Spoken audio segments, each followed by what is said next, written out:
नमस्कार. मिरज विद्यार्थी संघाच्या 7व्या पुष्पासाठी आज व्याख्यान पुष्प गुंफण्यासाठी माननीय श्री अरविंद गोखले पुणे या ठिकाणी आलेले आहेत. प्रथमतः मिरज विद्यार्थी संघाच्या वतीने आणि सर्व मिरजकर रसिकांच्या वतीने त्यांचं मी स्वागत करतो. आजचं व्याख्यान पुष्प 7वं कैलासवासी तम्मण्णा बसाप्पा कुर्णे व कैलासवासी सौ शैला तुळजापूरकर यांच्या स्मृतीप्रित्यर्थ आहे.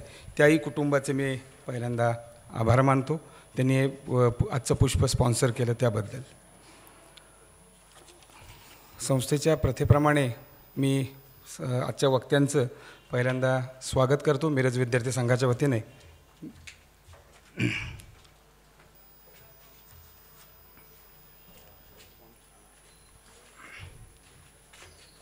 मी संस्थेचे उपाध्यक्ष डॉक्टर अनिल आगाशे यांना विनंती करतो की त्यांनी संस्थेचं मानचिन्ह, बुके आणि पुस्तकमाला त्यांना द्यावी.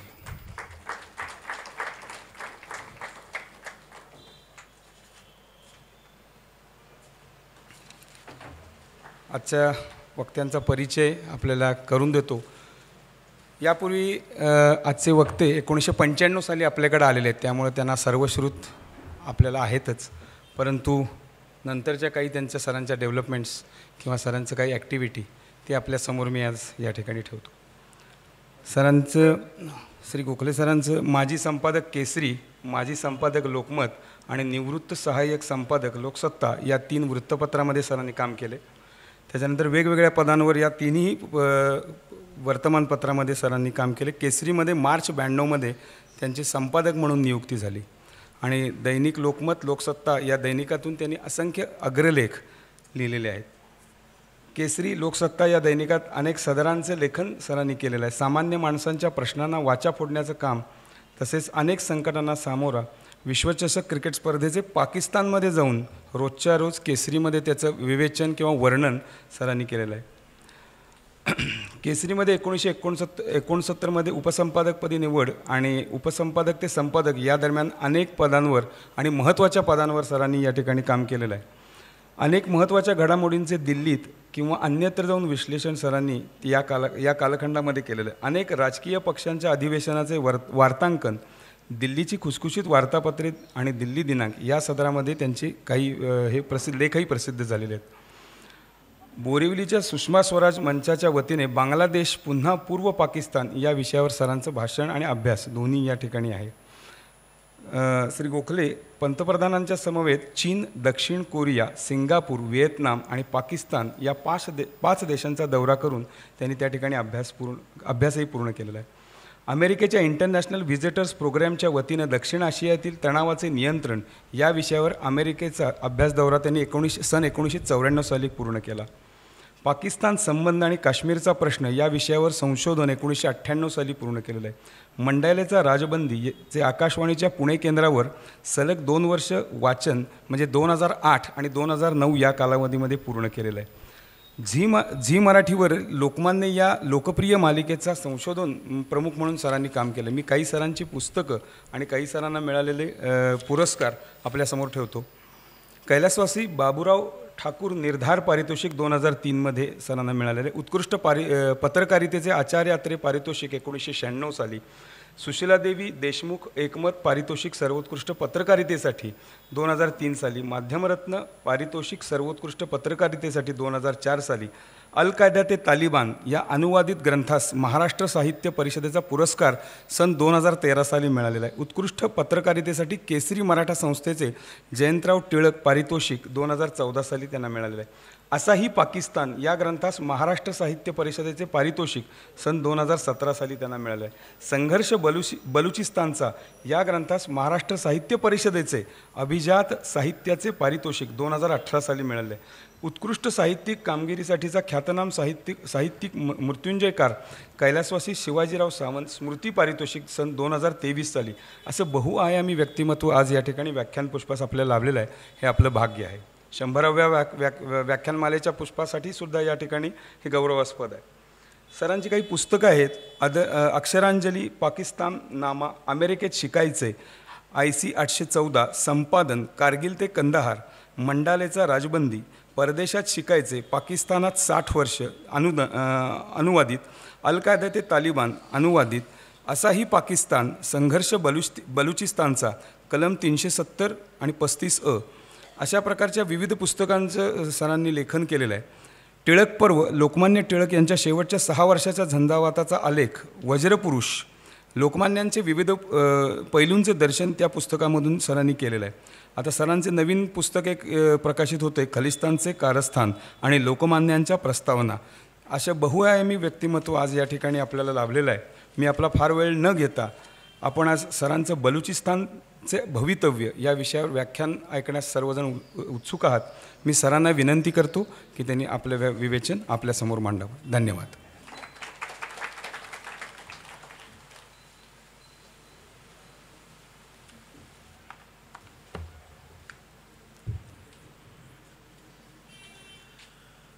मिरज विद्यार्थी संघाच्या सर्व पदाधिकाऱ्यांचं आणि आपण येथे जे जमलेले श्रोते आहेत त्यांचं पहिल्यांदा मी कौतुक करतो अशासाठी की बरोबर 30 वर्षापूर्वी याच ठिकाणी माझं भाषण झालं होतं आणि तो विषय होता मराठीची घसरण आणि त्यावेळेला मी संपादक होतो. त्यावेळेला जी घसरण चालू झालेली आहे किंवा चालू झालेली होती ती आजही तेवढीच घसरगुंडी ही कुठे थांबायचं हे जवळपास कुणाला कळत नसल्यामुळं असेल किंवा काय माहीत नाही, पण आजचा तो विषय नाही आहे. मी सर्वप्रथम अनिल आगाशे हे आजच्या या कार्यक्रमाचे जे अध्यक्ष आहेत त्यांचेही आभार मानतो पहिल्यांदाच, कारण सभाशास्त्राचा हा नियम लक्षात घेता अध्यक्ष हे असणं आणि त्यांच्यासमोर आपल्याला बोलता येणं हाही एक चांगला योग असतो. आज अनेक दृष्टीनं योग घडून आलेला आहे असं मी मानतो. मला माहीत नाही, मिरज विद्यार्थी संघाच्या पदाधिकाऱ्यांमध्ये जेव्हा विषयाची चर्चा झाली त्यावेळेला बलुचिस्तानचा विषय त्यांच्यासमोर कसा आला ते, कारण माझं पुस्तक हे 8 वर्षापूर्वी प्रकाशित झालेलं आहे, संघर्ष बलुचिस्तानचा. बलुचिस्तानचा विषय हा ताजा आहे, पण त्याहून ताजा विषय जर कोणता असेल तर तो पाकिस्तानचा आहे. आणि पाकिस्तान म्हणल्यानंतर आपल्या डोळ्यासमोर एक वेगळं चित्र उभं राहतं, जे चित्र मी समक्ष 5 वेळा पाहिलेलं आहे. पण तोही काळ वेगळा होता असं म्हणावं अशी आत्ताची अवस्था आहे. आत्ताची अवस्था ही भयावह आहे म्हटलं तरी चालेल. माझे चांगले चांगले मित्र पाकिस्तानमध्ये आहेत. आता त्यांच्याबरोबरचा माझा पत्रव्यवहारही थांबलेला आहे आणि त्यांचाही माझ्याशी पत्रव्यवहार थांबलेला आहे. पण आम्ही जेव्हा केव्हा आणि कुठे भेटू तेव्हा एकमेकांच्या ख्याली खुशालीबद्दल अधिक बोलतो, देशाबद्दल कमी बोलतो आणि पाकिस्तानविषयी तर त्याहून कमी बोलतो, कारण पाकिस्तानविषयी बोलण्यासारखं आता काही राहिलेलं नाही आहे. आज सकाळच्या बातम्यांमध्ये आपण पाहिलं असेल की बलुचिस्तानमध्ये अशा खिंडीतून जाताना लष्करी अधिकाऱ्यांची,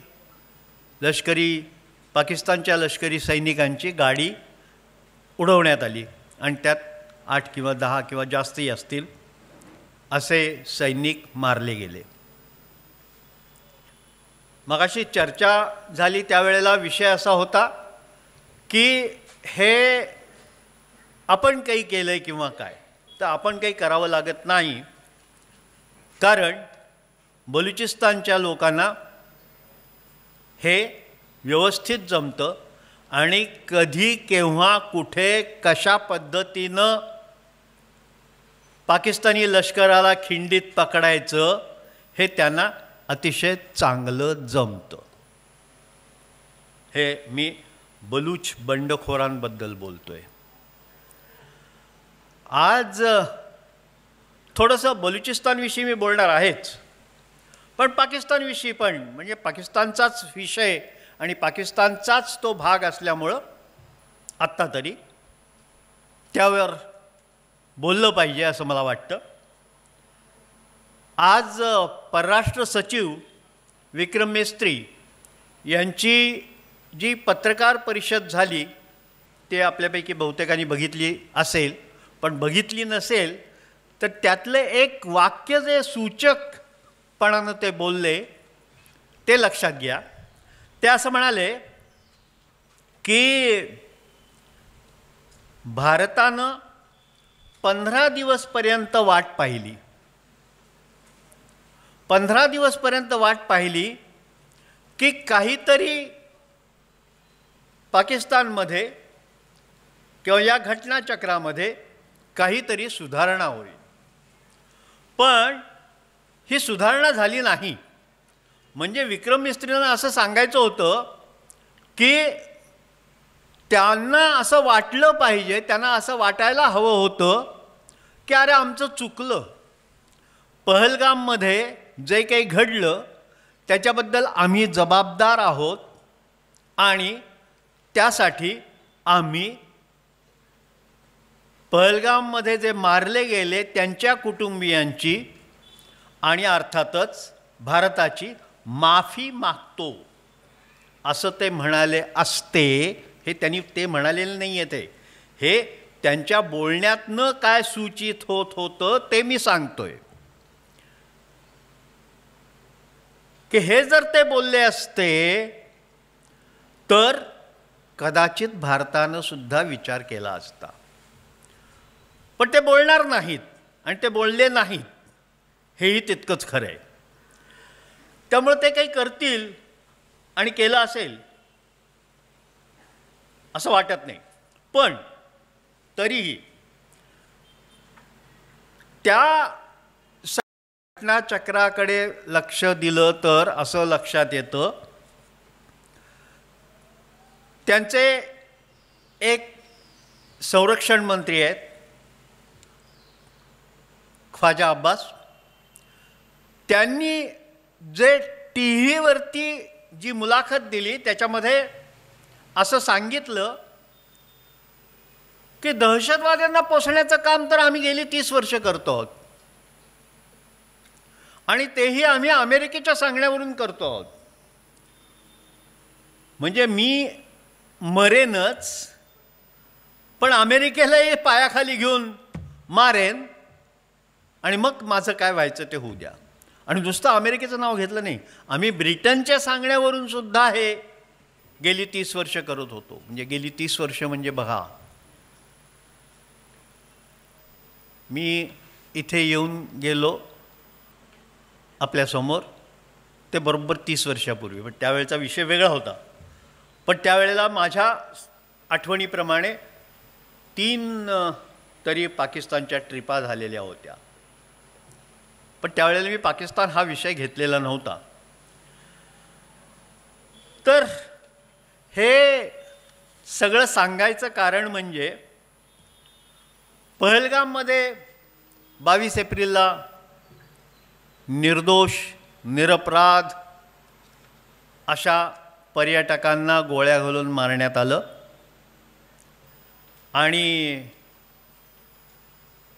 हे कुणी केलं याच्याबद्दल आपल्या मनात शंका नव्हती. पण त्याचे धागेदोरे कुठे आहेत हे शोधण्याचं काम आपण करायला लागलो. आणि ते धागेदोरे निश्चितपणानं पाकिस्तानमध्येच आहेत, पाकिस्तानी सैन्यामध्ये आहेत, पाकिस्तानी ISI मध्ये आहेत, पाकिस्तानी दहशतवादी संघटनांमध्ये आहेत. हेही आपल्याला माहिती होतं आणि त्या दृष्टीनं आपण तपास करायला लागलो. परवाच्या उत्तर रात्री आपण फक्त आणि फक्त पाकिस्तानमध्ये असणाऱ्या दहशतवादी संघटनांच्या तळांवरती हल्ले केले. मग जैश ए मोहम्मद असेल, लष्कर ए तैयबा असेल,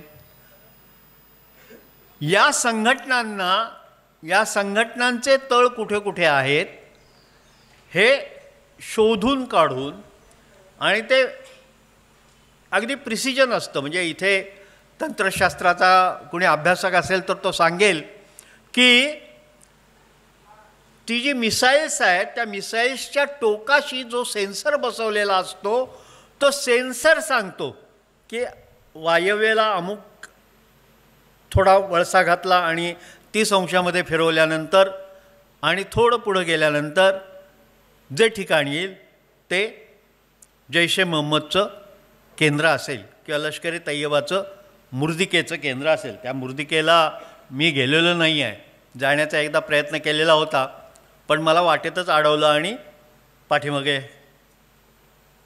हाकलून दिलं. पण या मुर्दिकेमध्ये सगळ्या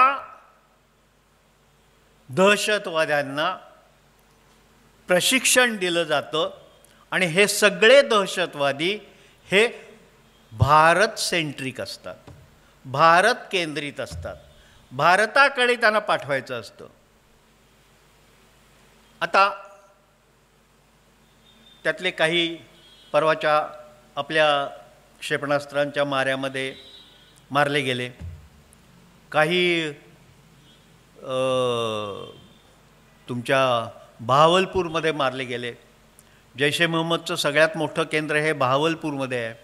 बहावलपूर हे दक्षिण पंजाबमध्ये आहे आणि दक्षिण पंजाबमधला जो बहावलपूरचा भाग आहे तो लाहोरपासून बऱ्यापैकी अंतरावरती आहे.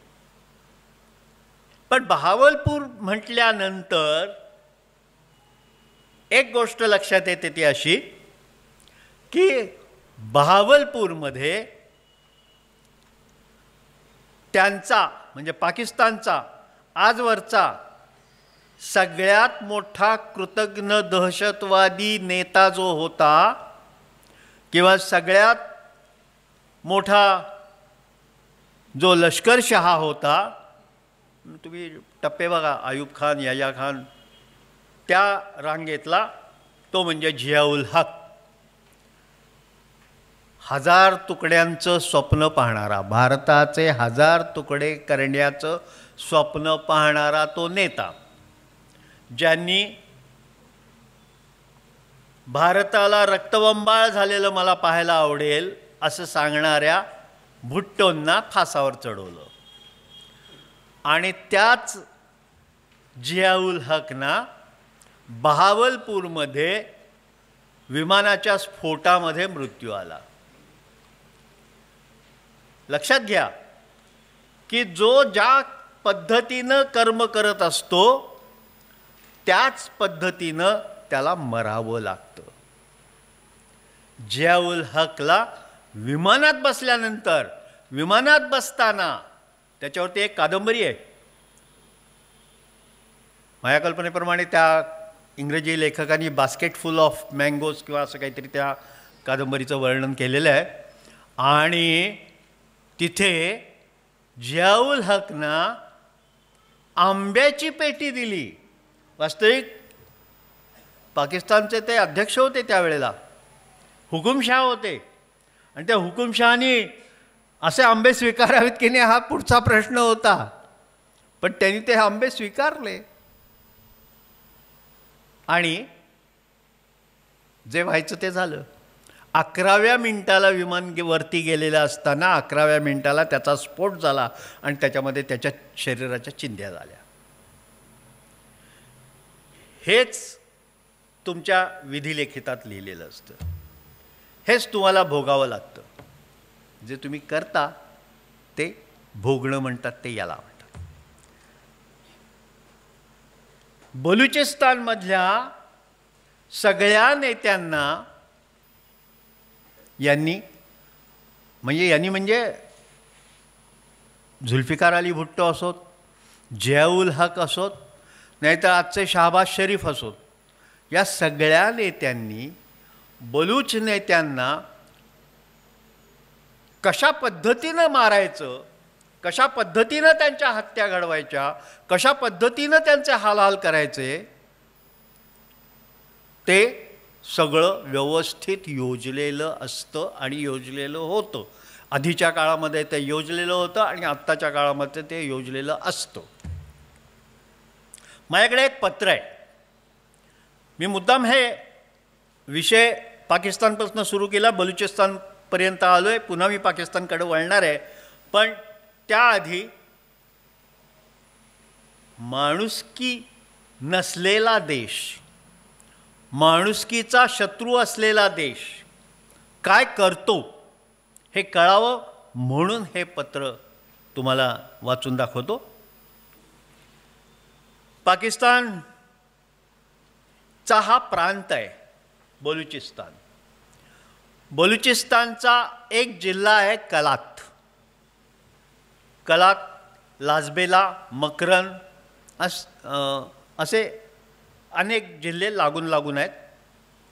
त्यातला कलातचा भाग आहे.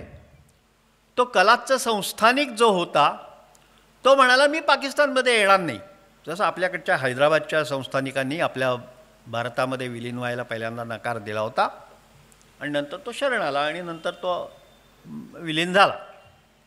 पण कलातच्या संस्थानिकांनी मला विलीन व्हायचं नाही आहे असं सांगितलं आणि त्यांचं वकीलपत्र कुणी घेतलं तर मोहम्मद अली जिनांनी घेतलं.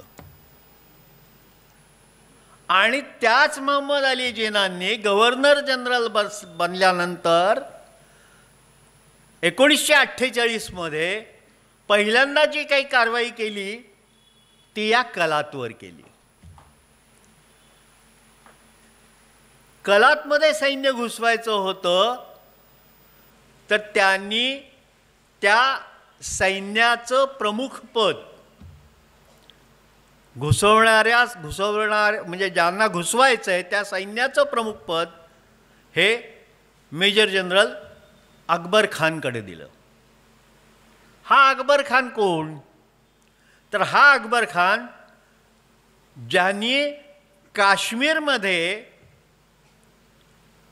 1947 मध्ये ऑक्टोबर महिन्यामध्ये आदिवासी टोळ्यांच्या रूपामध्ये सगळ्या सैनिकांना घेऊन ज्यांचं नेतृत्व केलं आणि मोहम्मद अली जिनांनी या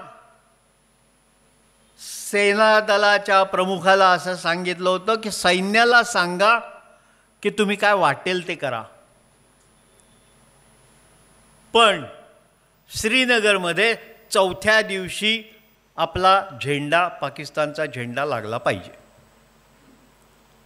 आणि त्यांनी वाटेल ते केलं. वाटेल ते केलं म्हणजे शेख अब्दुल्लांच्या चरित्रात त्यांनीच लिहिलेलं आहे की त्यांनी मंदिरं भ्रष्ट केली, त्यांनी मशिदी भ्रष्ट केल्या, त्यांनी स्त्रियांवरती या मशिदी आणि मंदिरांमध्ये अत्याचार केले, अनेक स्त्रियांनी आपला जीव दिला. त्या ठिकाणी त्यांनी हिंदू बघितला नाही, मुस्लिम बघितला नाही, कुणालाही बघितलं नाही आणि अत्याचार करून सोडले. आणि मग जेव्हा पुढचं आपल्याला माहिती आहे की ॲक्सेशनच्या बद्दलच्या ज्या काही घटना घडल्या त्यामध्ये हरिसिंग हे तयार झाले आणि शेवटी त्यांनी सही केली. सही केल्यानंतर मग आपलं सैन्य तिथं गेलं आणि सैन्याला पुढे ढकलत नेलं. तो 1/3 काश्मीरचा जो भाग आहे तो मात्र आपल्या ताब्यात राहिला नाही, तो त्यांनी बळकावून ठेवला. आता काय व्हायचं ते या पुढल्या काळामध्ये होऊ शकेल.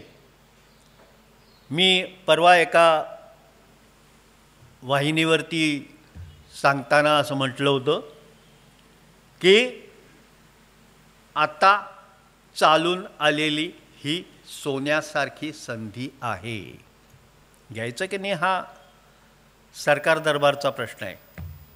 पण पाकिस्तान व्याप्त काश्मीर जर मोकळा करायचा असेल आणि फॉर दॅट मॅटर पाकिस्तान व्याप्त काश्मीर तर घेतला पाहिजेच, पण गिलगिट बाल्टिस्तानचा बेचक्यातला जो पट्टा आहे तोही घेतला पाहिजे. आत्ता तिथे असंतोष आहे. आत्ता तिथे नागरिक रस्त्यावरती येत आहेत आणि सांगतायत की आम्हाला भारतात जायचं आहे. अशा वेळेला, आणि हे आपले चॅनलवाले दाखवतात म्हणून नव्हे, पाकिस्तानमधल्या घटना बारकाईने पाहिल्यानंतर असं लक्षात येतं की या सगळ्या लोकांना आता उठाव करायचा आहे. बलुचिस्तानच्या लोकांनाही तसाच उठाव करायचा आहे. दुर्दैव असं आहे की बलुचिस्तानला समुद्र ग्वादारचा आहे आणि एक छोटंसं केंद्र आहे. पण ग्वादार, तर ग्वादार हे काय आहे? बघा, शब्द इतका सुंदर आहे. ग्वात, ग्वात म्हणजे बलूच भाषेमधला वारा, आणि द्वार म्हणजे दार. वाऱ्याचं दार म्हणजे ग्वादार. इतका साधा सरळ सोपा विषय आहे. हे ग्वादारचं बंदर चीननं आता विकास करण्याच्या मिशनं ताब्यात घेतलेलं आहे. आणि ग्वादारचा विमानतळ हाही त्यांनी विकसित केलेला आहे. आणि सिंकियांगपासून, दुर्दैवाने मी नकाशा आणला नाही, नाहीतर आत्ता लगेचच दाखवलं होतं, सिंकियांगपासून त्यांनी जो मार्ग काढला आहे ग्वादार बंदरापर्यंतचा, त्या मार्गावरती $6500 कोटी आत्तापर्यंत खर्च केलेले आहेत. परवा कोणीतरी पाकिस्तानचे संरक्षण मंत्री म्हणाले की ग्वादारचा जो विमानतळ आहे तो आमचाच आहे आणि आम्ही वापरतो आहोत. म्हणजे भारताविरुद्ध वापरायचा असेल तर ग्वादारचा विमानतळ आमचाच आहे. चीननं सांगितलं तो तुमचा नाही आहे, तो आमचा आहे. आम्ही तुम्हाला वापरायला दिलेला आहे. आणि आम्ही तुम्हाला वापरायला दिला आहे म्हणजे नुसता वापरायला दिलेला आहे असं नाही. आम्ही $6500 कोटी त्या रस्त्यावरती खर्च केले आहेत, विमानतळासाठी आणखीन काही खर्च केलेले आहेत. आणि इथं ते थांबत नाही. ग्वादारचा एकूण 50 चौरस किलोमीटरचा जो प्रदेश आहे त्यावर आत्ता चीनची सत्ता आहे. हा सगळा प्रदेश चीनच्या ताब्यात आहे. बलूच बंडखोरांनी ज्या ज्या वेळेला चीनी इंजिनियरांना गोळ्या घालून मारलं त्या त्या वेळेला चीननं असं ठरवलं की अरे हे आपल्या अंगाशी येते. तिथं काही हजार चीनी आत्ता त्या बंदराचा विकास करण्यासाठी, त्या रस्त्याचा विकास करण्यासाठी, रस्ता आखण्यासाठी काही हजार चीनी तिथं आलेले आहेत आणि त्यातल्या चिन्यांना गोळ्या घालून मारलं जात आहे. काही चीनी तर कराची युनिव्हर्सिटीकडे जात असताना सुद्धा त्यांना मारण्यात आलं. म्हणजे कुठे कोणाचा घात कसा करायचा हे त्यांना बरोबर कळतं बलूच बंडखोरांना. तर हे अर्थात हे ओढवून घेतलेलं आहे, हे पाकिस्ताननं ओढवून घेतलेलं आहे. आणि बलुचिस्तानमध्ये अनेकांना अशी शंका असते आपल्याकडच्या की बलुचिस्तानमध्ये जे काही घडते ते आपणच करत असू. तसं नाही आहे. ते आपण करायची काहीही आवश्यकता नाही आहे. ते आपणहून करतायत.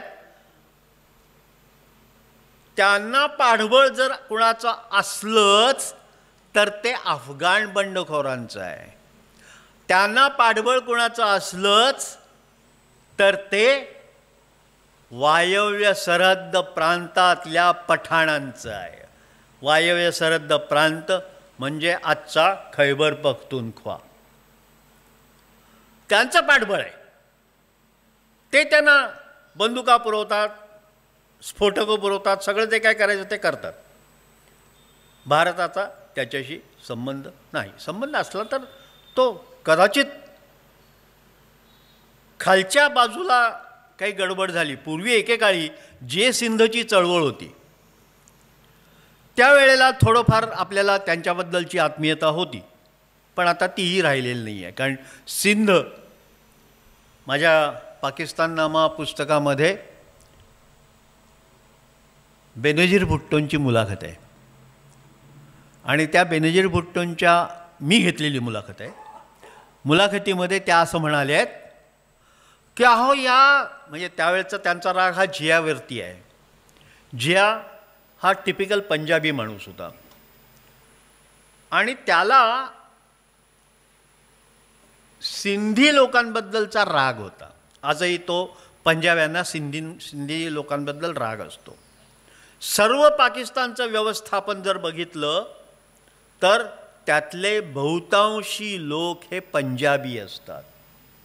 तुम्ही विमान कंपनीमध्ये कोणाकडे तरी जा, लष्करामध्ये जा, सरकारी यंत्रणांमध्ये जा, कुठेही जा, तिथे पंजाबी माणूस हा अग्रक्रमानं असतो. त्यातला वाटा तो 80% किंवा 90% हे अधिकारी सगळे ते असतात. त्यामुळं सिंधी लोकांमध्ये त्याचा एक राग आहे. तर बलूच बंडखोरांना हे सगळं जे चित्र दिसतं ते कशामुळं एवढी चीड निर्माण होते. आजवर बलुचिस्तानमधला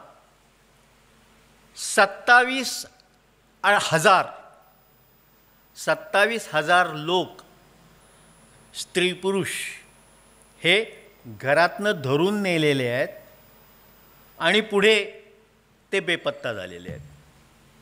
बलुचिस्तानमध्ये क्वेट्याला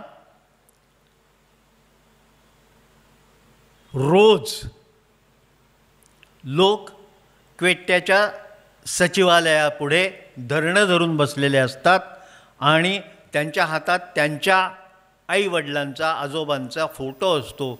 यांचा पत्ता शोधून द्या असं ते सांगत असतात. तर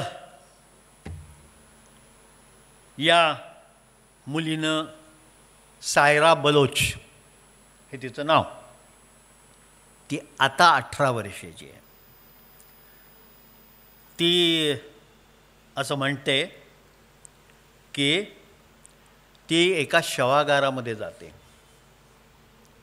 आपले वडील शोधण्यासाठी मुलगी शवागारात जाते आणि तिथे प्रेतांचा खच पडलेला असतो. काही प्रेतांचे डोळे काढलेले असतात, काही प्रेतांचा शिरच्छेद केलेला असतो, काहींच्या अंगावरती प्रचंड प्रमाणावरती जखमा असतात आणि ते गेलेले असतात. हे ते सगळं पाहते आणि रडत रडत शवागारातून बाहेर येते. तिला तिचे वडील काही दिसत नाहीत. वडिलांचा शोध घ्यायला ती बाहेरच्या ही जी सायरा गेलेली असते ती बाहेरच्या कट्ट्यावर येऊन रडत बसते आणि माझे वडील मिळत नाही आहेत म्हणते. त्यानंतर काही दिवसांनी पुन्हा एक मुलगी आपल्या वडिलांचा शोध घ्यायला जाते. ही मुलगी 3 महिन्याची असताना तिच्या वडिलांना घरातनं ओढून नेलेलं होतं. दोष काय? दोष मी बलूच आहे हे सांगणं हा त्यांचा दोष होता. मी बलूच आहे, मी पाकिस्तानी नाही, मी बलूच आहे हे सांगण्यासाठी त्यांचेच प्रयत्न. तू पाकिस्तानी नाही म्हणजे काय? तू बलूच आहेस पण तू पाकिस्तानी पण आहेस. तर ते हे आहे की त्या मुलीला 3 महिन्याची ती असताना तिचे वडील गेलेले ते तिला शोधायचे असतात आणि ती शोधायला वर्षे 11. त्या मुलीचं वय हे 2-3 वर्षापूर्वीची घटना आहे. आता ती 13-14 वर्षाची असेल की नाही माहीत नाही, पण असावी. आपल्या सदिच्छा तिच्या पाठीशी आहेत. पण ती शोधायला गेली. तिलाही हे असंच दृश्य पाहायला मिळालं. कोणी नाही, सगळीकडे अंधार आहे, कोणी सापडत नाही. शिरांचं काय झालं आहे कळत नाही, धडांचं काय झालं आहे कळत नाही. ती घाबरते. तिथेही तिचे वडील तिला सापडत नाहीत. ती वडिलांचा फोटो घेऊन तिथे हिंडत असते की या चेहऱ्याचा माणूस कुठे दिसतो का. 11-12 वर्षापूर्वी तिचे वडील जेव्हा गेले असतील त्यावेळेचा त्यांचा चेहरा आणि आत्ताचा काय असतील तर त्यांचा चेहरा याच्यात कुठं काही मॅच होण्यासारखं नसतं. तरीसुद्धा तिला भाबडी आशा वाटत असते की आपले वडील आपल्याला दिसतील, कुठेतरी मिळतील आणि आपण वडिलांना शोधून काढू.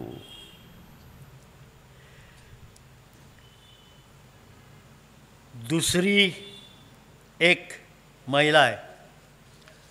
त्या महिलेचं नाव आहे महारंग बलोच.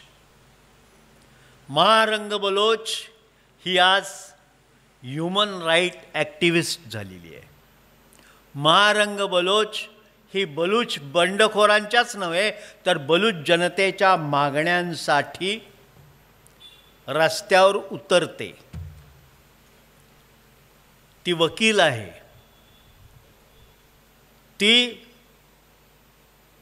सैनिकांच्या गाड्यांसमोर उभी राहते आणि सांगते की बलुचिस्तानवरनं तुम्ही वरवंटा फिरवताय, याद राखा केव्हा तरी तुम्हाला हे पाप फेडावं लागेल. ही जी महारंग बलूच आहे ती म्हणते की माझे वडील जेव्हा घरातनं ओढून नेले गेले त्यावेळेला त्यांच्या अंगावर असलेला शर्ट कुठल्या रंगाचा आहे, कुठला आहे हेही मला अंधुकसं आठवतं, पण माझे वडील मला काही दिसत नाही. ही जी महारंग बलोच आहे तिनं तर अक्षरशः एक पुस्तक लिहिलं आहे आणि त्याच्यावर तिचं म्हणणं असं की 2009 बेपत्ता झालेत ते, आज 2025. 16 वर्ष ती वडिलांचा तपास करते आहे पण वडील तिला दिसत नाहीत, वडील नाहीत. अशा अवस्थेमध्ये ती मानवाधिकारासाठी रस्त्यावरती उतरलेली महिला आहे. मला हे कौतुक अशासाठी वाटतं की एक महिला हे करू शकते. एक महिला ही जुलूमशाही विरुद्ध रस्त्यावर येऊ शकते.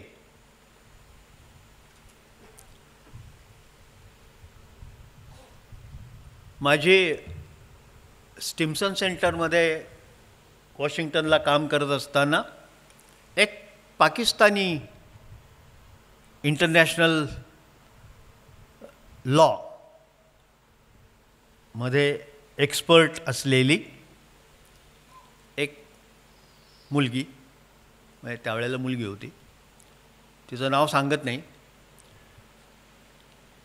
अशासाठी की कुठेतरी काहीतरी खुसपट निघालं की तिथपर्यंत जाऊन बातम्या पोचतील. पण तिचं वैशिष्ट्य असं, म्हणजे ते सांगतो आणि मग पुन्हा थोडंसं विषयांतर झालं पण त्या मुद्द्याकडे येतो की पाकिस्तानात सुद्धा अशा महिला आहेत. ती पेशावरच्या विद्यापीठामध्ये इंटरनॅशनल लॉ शिकवते. ती हेड ऑफ द डिपार्टमेंट होती. चला आपले मिरजेचेच लोक आहेत त्यामुळं सांगायला हरकत नाही. तिचं नाव नसरीन गुफरान. पाकिस्तान नामामध्ये मी तिचं नाव बदललेलं आहे तेही सांगतो. पण त्या विद्यापीठाच्या कुलगुरूंनी एक दिवस फतवा काढला. तिथं फतव्याचंच राज्य असतं. एक दिवस फतवा काढला आणि सांगितलं की तुझं ऑफिस पेशावर विद्यापीठामध्ये आत शिरल्यानंतर लगेचच पहिलं दालन हे तुझं आहे. हे दालन उद्यापासून 3ऱ्या मजल्यावरती गेलेलं असेल. 3ऱ्या मजल्यावरती ते गेलेलं असेल आणि ते अगदी शेवटच्या टोकाला असेल. त्यावेळेला पेशावर विद्यापीठामध्ये लिफ्ट नव्हत्या. तिचं म्हणणं मला लिफ्ट पाहिजे अशातला भाग नाही आहे. तिने कारण विचारलं.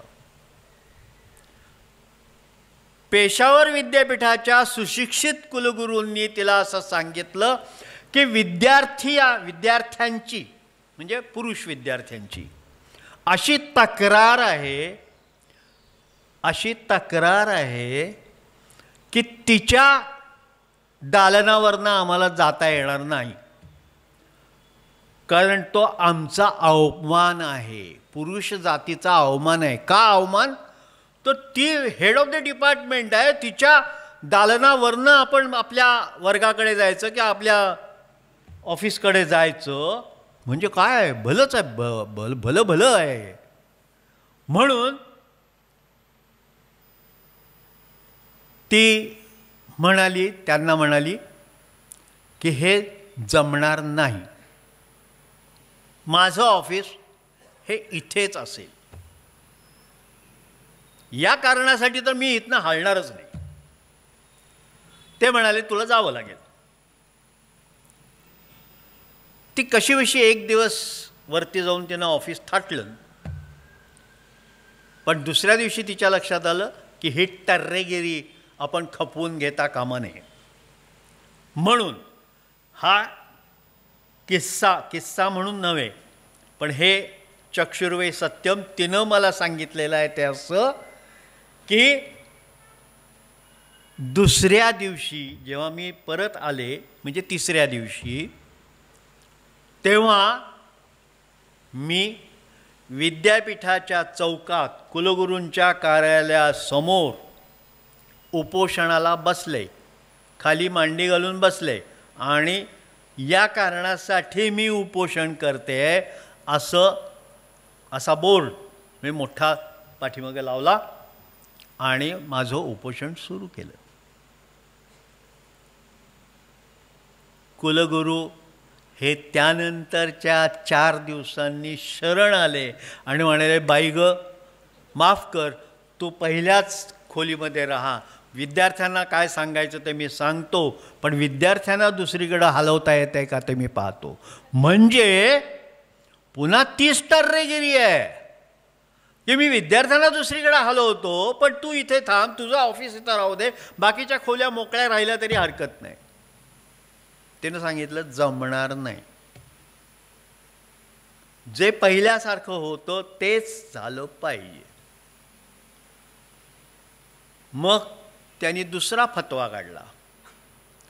त्यांनी सांगितलं की उद्यापासून तुला विद्यापीठात येताना बुरखा घालून यावं लागेल. तुझं तोंड झाकलेला काळा बुरखा घालून तुला विद्यापीठात यावं लागेल. तिनं सांगितलं मुळीच जमणार नाही, मी माझ्या पदाचा राजीनामा देईन पण मी बुरखा घालणार नाही, आणि तुम्हाला ठेवायचं असेल तर मला माझ्या खोलीमध्ये ठेवा, नाहीतर नोकरी गेली उडत. हे सांगण्याचं धारिष्ट्य फार कमी लोकांकडे आहे.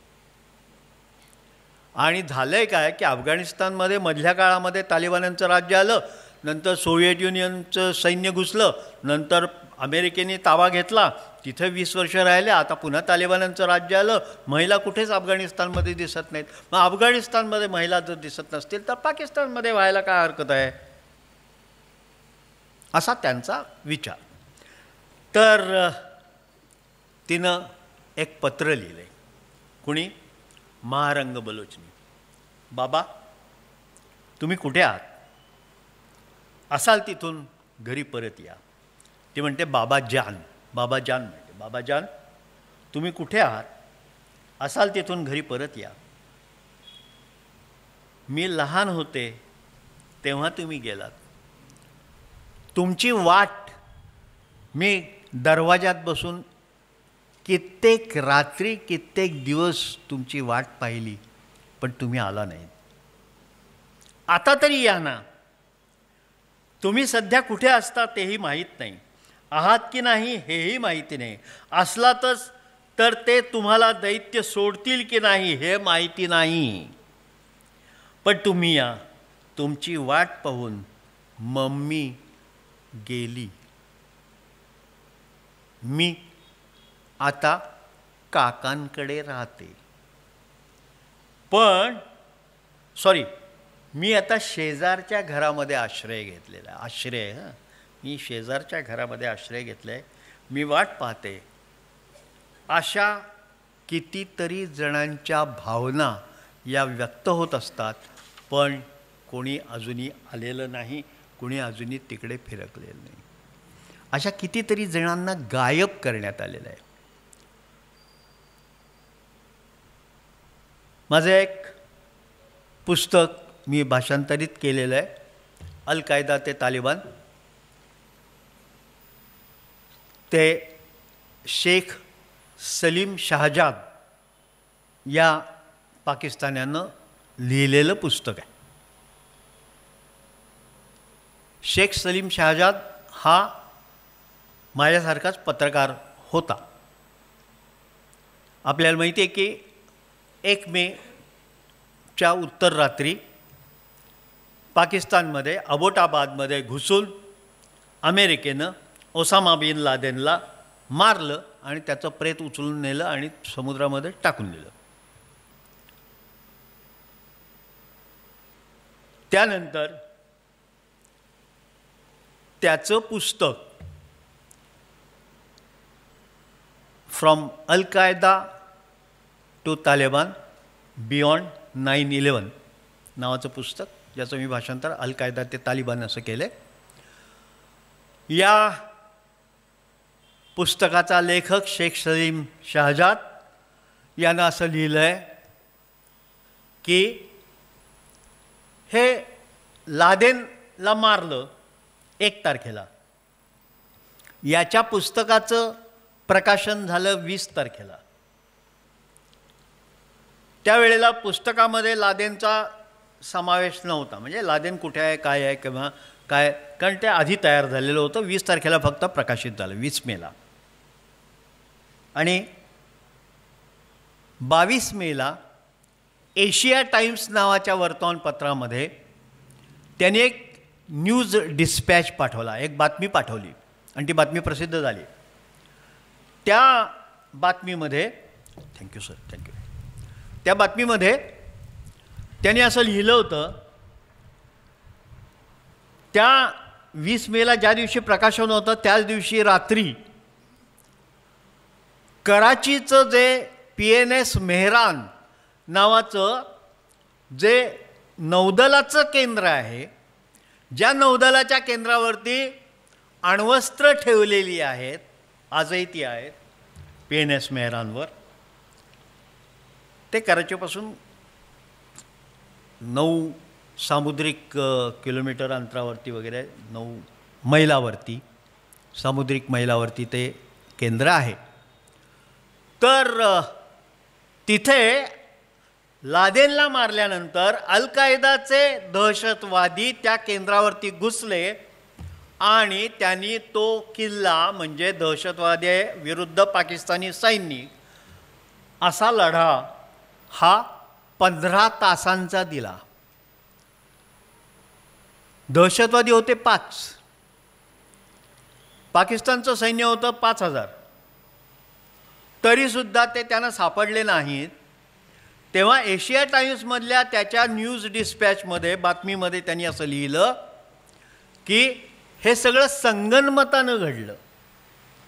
हे सगळं संगनमतानं घडलं कारण आतमध्ये असलेले पाकिस्तानी सैनिक, त्यांच्यापैकी कुणीतरी या दहशतवाद्यांना कळवलं की आम्ही इथं आहोत आणि इथे हल्ला करा, म्हणजे जगाचं लक्ष लादेनला मारलं त्या घटनेकडे वळेल आणि लादेनला मारल्याचा एक प्रकारचा निषेध तुम्हाला व्यक्त करता येईल.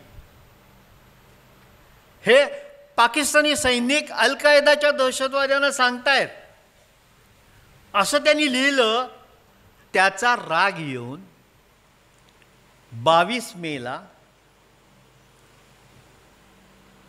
ISIच्या लोकांनी घरावरती दरवाजा ठोठावला आणि शेख सलीम शहाजादला घरातनं उचलून नेलं. 29 मेला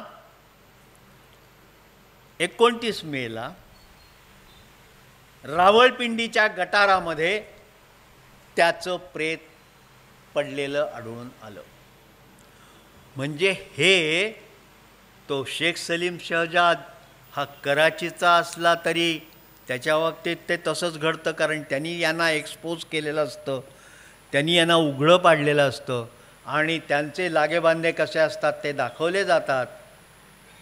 आता आजचं चित्र तुम्ही बघितलं असेल तर तुमच्या लक्षात येईल की बहावलपूरला मौलाना मसूद अझहरचे जे कोणी नातलग 14 मारले गेले, त्या 14 नागरिकांच्या 14 कुटुंबियांच्या अंत्यविधीला लष्करी अधिकारी उपस्थित आहेत. हे चित्र प्रसिद्ध झालेलं आहे. तुम्ही काय सांगता की आमचा काही संबंध नाही? फ्रॉम झिया टू मुशर्रफ प्रत्येकजण तेच सांगत आलेलं आहे की तुमचे ते दहशतवादी असतील, आमचे ते स्वातंत्र्य सैनिक आहेत. आणि आमचे जे दहशतवादी आहेत म्हणजे आमच्यावरती हल्ला करणार आहेत ते कदाचित तुमचे स्वातंत्र्य सैनिक असतील. हे झियांनी त्याचीच रेकॉर्ड लावली होती. आणि मुशर्रफ यांनी तर आग्र्याच्या जाहीर पत्रकार परिषदेमध्ये तेच सांगितलं, तुमचे ते स्वातंत्र्य सैनिक आमचे दहशतवादी, तुमचे ते दहशतवादी आमचे स्वातंत्र्य सैनिक. आज तेच चालू आहे. आज याच दहशतवाद्यांना मूठ माती द्यायला लष्करी अधिकारी उपस्थित राहतात. यासारखी शर्मेची बाब दुसरी कोणतीही असू शकत नाही. जरा त्या ट्रम्प महोदयांना सांगा, एकदा तर ते विमानामध्ये पत्रकारांशी बोलताना म्हणाले की गेली 1500 वर्ष भारत आणि पाकिस्तान यांच्यामध्ये युद्ध चालू आहे. काल ते म्हणाले की भारतानं हल्ला केला ही शर्मेची बाब आहे. कोणत्या तोंडानं तुम्ही बोलताय? तर हे सगळे जे लष्करी अधिकारी आहेत ते शेवटी त्यांचेच असतात, तेच राबवतात. इस्लामाबादमध्ये ISIचं जे एक केंद्र आहे त्याच्यामध्ये एक के ब्लॉक आहे, के म्हणजे खरं K1 त्यांना म्हणायचं असेल पण के आहे, तो काश्मीरचा ब्लॉक आहे. आणि दुसरा एक ब्लॉक आहे पलीकडे, तो K2 आहे. आता कुणाला तरी वाटेल की हे K2 जे हिमालयातलं एक शिखर आहे जे सध्या पाकिस्तानमध्ये आहे, त्यावरनं त्यांनी K2 घेतलं असावं. तसं नाही आहे. हे K2 म्हणजे खलिस्तान आहे. म्हणजे के हा काश्मीरमधला आहे तर K2 हा खलिस्तानचा आहे. त्यांच्या डोक्यात खलिस्तान निर्माण करणं हे त्यांच्या डोक्यात पक्कं आहे. आज कॅनडा आणि इतर देशांमध्ये जे काही घडतंय ते आपण बघतोच आहोत.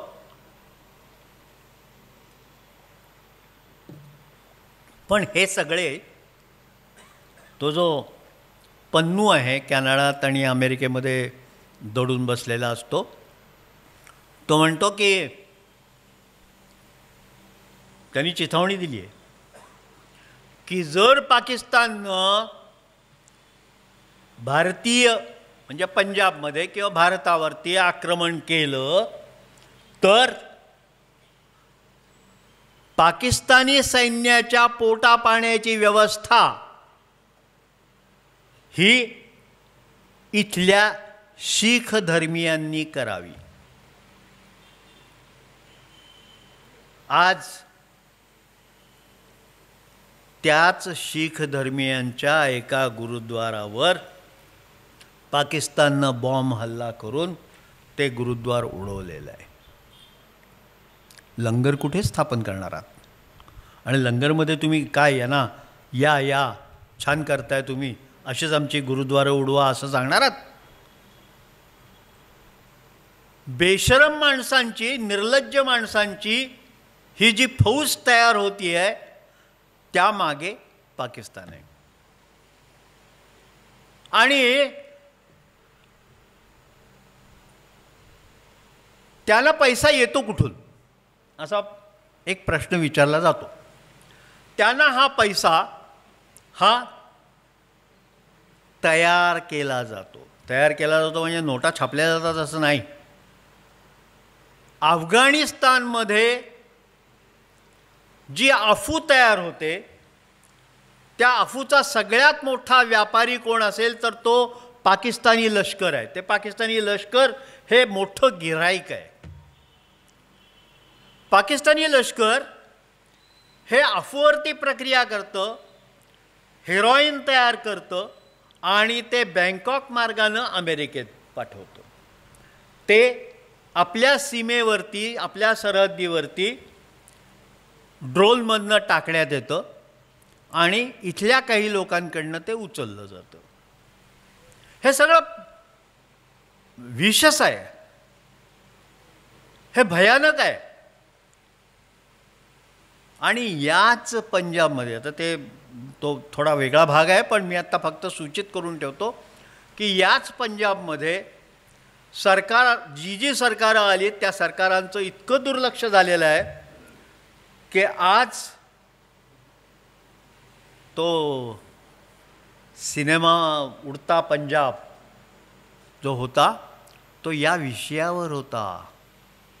पंजाबमधली व्याधीग्रस्त आणि अफूग्रस्त, व्यसनग्रस्त तरुण पिढी ही कशी नासवली गेलेली आहे या संबंधीचा हा सगळा आलेख हा त्या चित्रपटामध्ये मांडलेला आहे. आणि एक कुठला सिनेमा लागला होता, त्या सिनेमामध्ये धर्मेंद्रचा मुलगा सनी देओल हा अर्ध्या पॅन्टमध्ये काही मुलींसोबत नाचतोय असा एक पोस्टर लागलं होतं. आणि त्यांनी सांगितलं की नाही, हे सगळं अश्लील आहे, हे ताबडतोब बंद करा. आणि तिथल्या मुख्यमंत्र्यांनी एक 1 लाईन ऑर्डर काढली की कुठल्याही सिनेमागृहात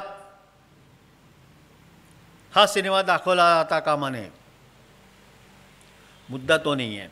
मुद्दा आहे तो असा की हे सगळं डेलिबरेटली घडवलं जातं. बलुचिस्तानच एकमेव प्रदेश असा राहिलेला आहे की जो या सगळ्यापासून बाजूला आहे. या कोणत्याही गोष्टीमध्ये तो सापडत नाही, तो त्या मोहात जात नाही.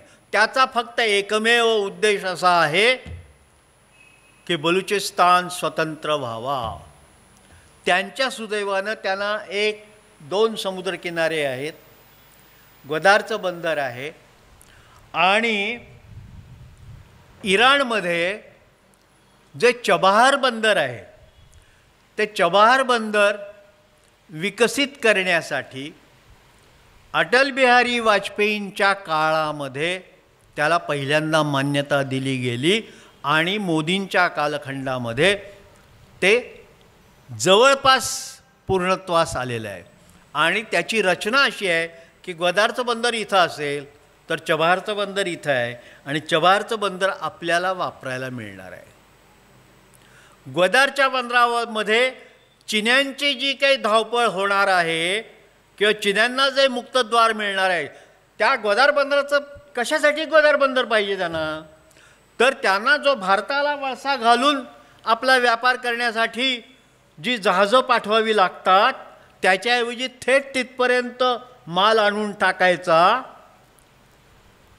ग्वादार बंदरापर्यंत आणि तिथून तो चिनी बोटींनी उचलायचा आणि आफ्रिकेकडे पाठवायचा, अमेरिकेकडे पाठवायचा, दक्षिण अमेरिकेकडे, उत्तर अमेरिकेकडे, तिथून पाठवायचा. म्हणजे चीनचा व्यापार मोठा होईल. ही सगळी संकल्पना आहे. आणि त्यासाठी त्यांना ते ग्वादार बंदर पाहिजे. चबाहार बंदर आपण डेव्हलप केले ते चांगल्या उद्देशानं केलेले आहे, फक्त चीनवरती नजर ठेवायची म्हणून नाही किंवा पाकिस्तानवरती नजर ठेवायची म्हणून नाही, तर अफगाणिस्तानला एक बंदर उपलब्ध व्हावं या उद्देशानं. अफगाणिस्तानमध्ये तालिबानांची सत्ता येण्यापूर्वी अमेरिकेनं माघार घेतली, त्याच्यानंतर तालिबानांची सत्ता आली, पण अमेरिकेनं माघार घ्यायच्या पूर्वी हे चबार बंदर डेव्हलप केलेलं होतं. आणि त्या चबार बंदराच्या संदर्भामध्ये आपण विचार असा केलेला होता की इथे आपल्या बोटींना प्रवेश मिळेल, अफगाणिस्तानच्या बोटींना प्रवेश मिळेल आणि अफगाणिस्तानचा व्यापार सुकर होईल. ते पुढल्या 2-4 वर्षामध्ये होईल. ते तालिबानांची सत्ता असो वा नसो हे होणार आहे, हे नक्की आहे. इराणचा कुठेही इराणची त्याला आडकाठी नाही आहे, हे होणार आहे. आणि ग्वादारचं बंदर हे ओमानच्या राजाचं बंदर होतं. ओमानच्या राजांनी हे बंदर भारताला देऊ केलं होतं. स्वातंत्र्याच्या कालखंडामध्ये हे बंदर ओमानचा राजा असं म्हणाला, त्यांनी काही मागणी $100 डॉलरची केलेली होती, ती किरकोळ होती त्या मानानं, पण हे बंदर तुम्ही घ्या. आपल्या राज्यकर्त्यांनी हे बंदर घ्यायला नकार दिला. याचं कारण असं की पाकिस्तान ओलांडून पलीकडे जायचं आणि ते बंदर घ्यायचं, ग्वादारचं बंदर घ्यायचं. ग्वादारचं बंदर हे ओमानच्या राजांचं होतं. ते बंदर आपण आपल्या ताब्यात घ्यायचं आणि हे चालवायचं. हे जवळपास त्यावेळेला वाहतुकीची साधनं नव्हती, त्यावेळेला विचार मर्यादित होता. अशा कालखंडामध्ये अशा पद्धतीनं करता येणं हे अवघड होतं, म्हणून कदाचित त्यांनी नकार दिला असेल. आणि ते अवघड होतं हे दिसतंय आपल्याला, नकाशावरती पाहिल्यानंतर लक्षात येईल. पण आज तोच ग्वादार त्यांच्या पोटातला गोळा ठरतोय, पाकिस्तान्यांच्या पोटातला गोळा ठरतोय.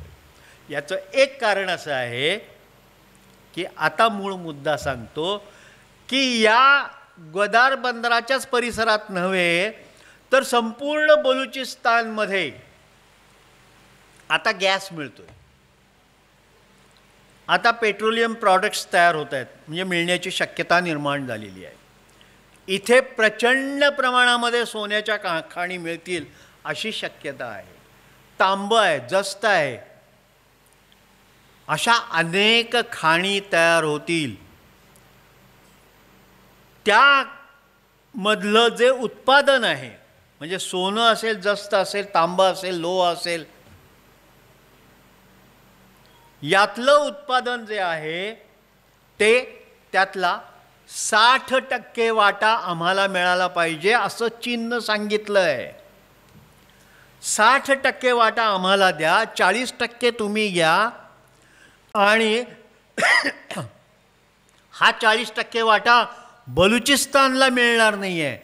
प्रदेश बलुचिस्तानचा, सोनं बलुचिस्तानचं, तांबं बलुचिस्तानचं, अभ्रक बलुचिस्तानचा, इतकंच नव्हे तर आपल्याकडे जे काळं मीठ येतं तेही बलुचिस्तानचं.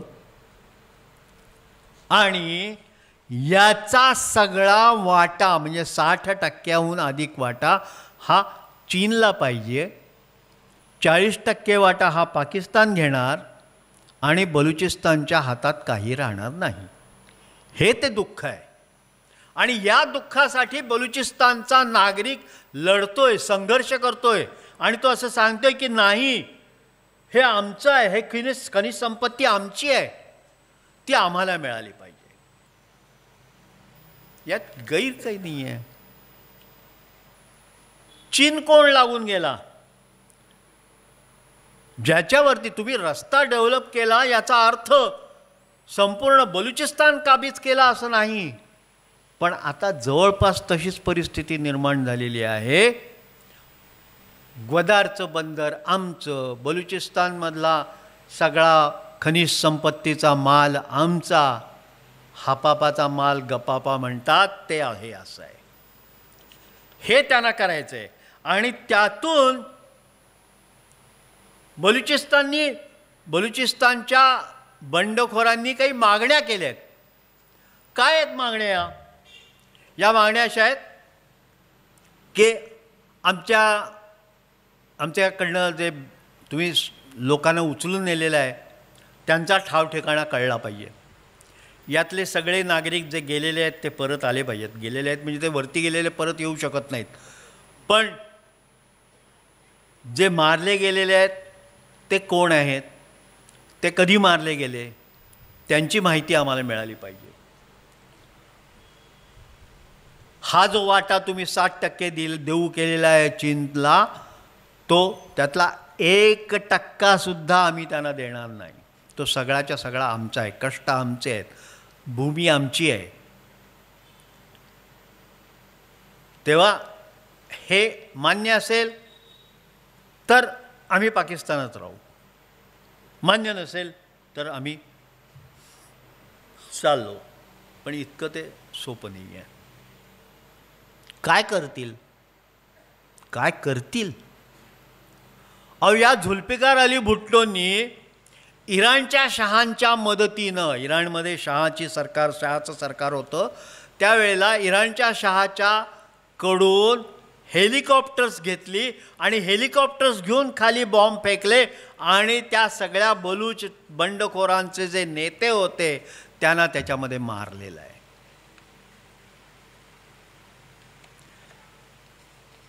मग अशा पद्धतीनं जिथे अफाट क्रौर्य दिसत असेल तिथं करायचं काय? तिथं या बलूचांनी राहायचं कसं?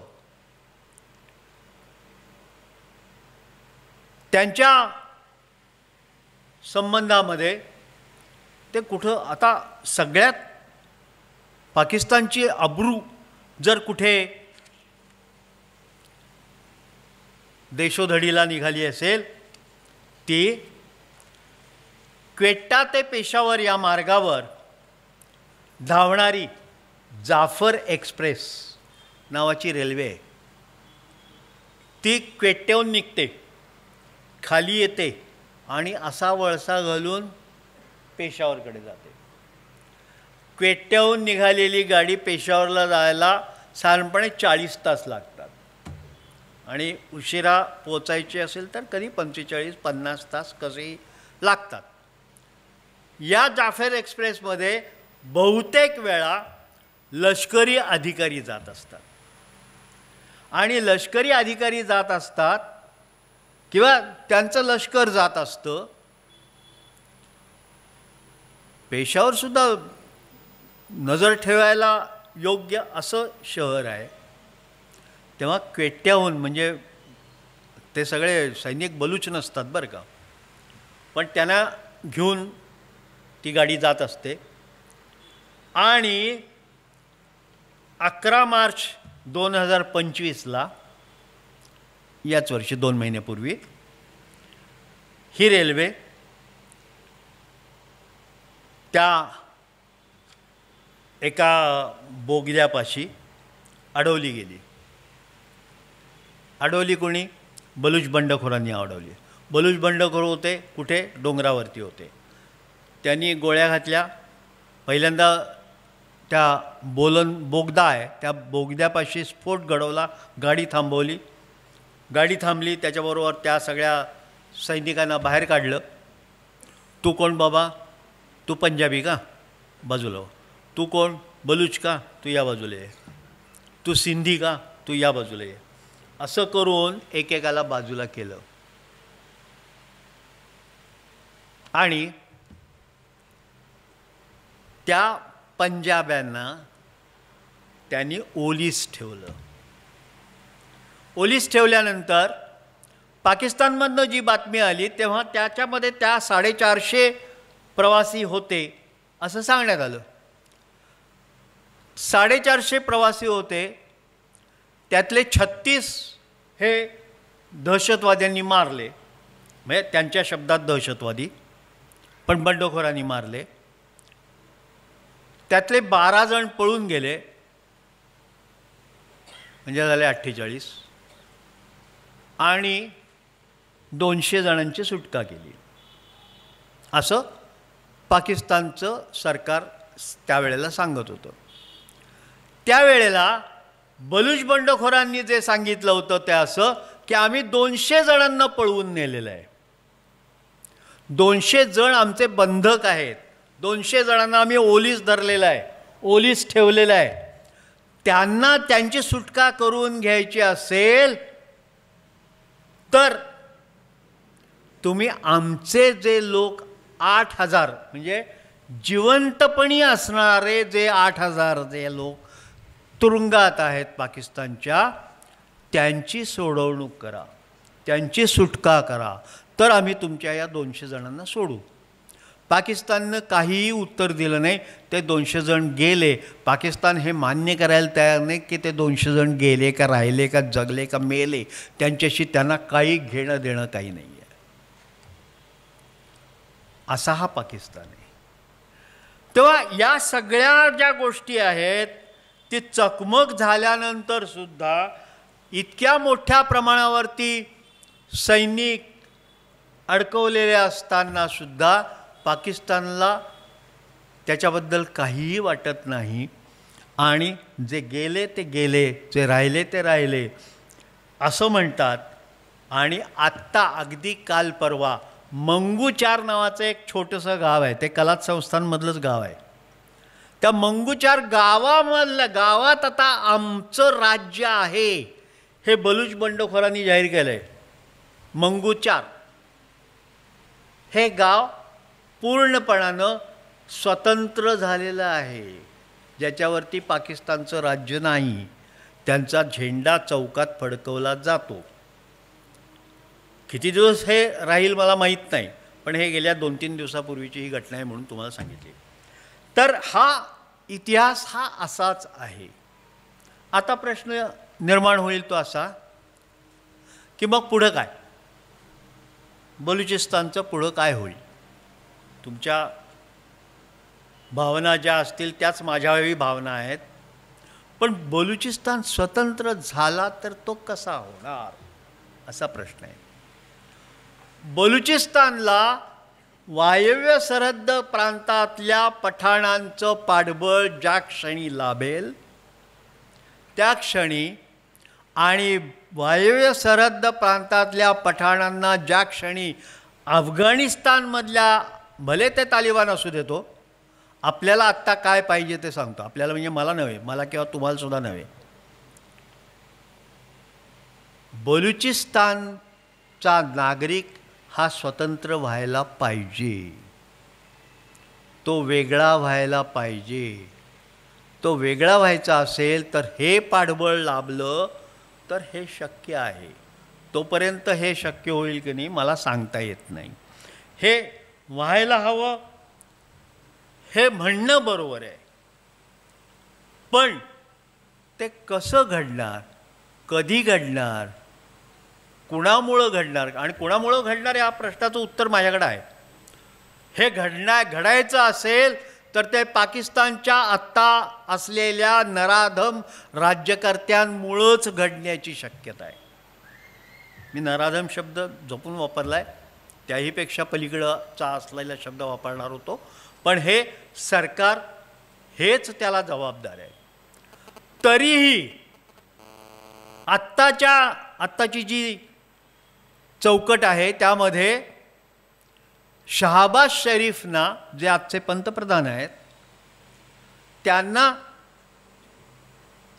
त्यांच्याच सख्या भावानं म्हणजे नवाज शरीफ यांनी, जे माजी पंतप्रधान आहेत, त्यांनी असं सांगितलं होतं की बाबा रे, भारताच्या वाट्याला जाऊ नकोस, भारताच्या वाट्याला गेलास तर ते तुला महागात पडेल.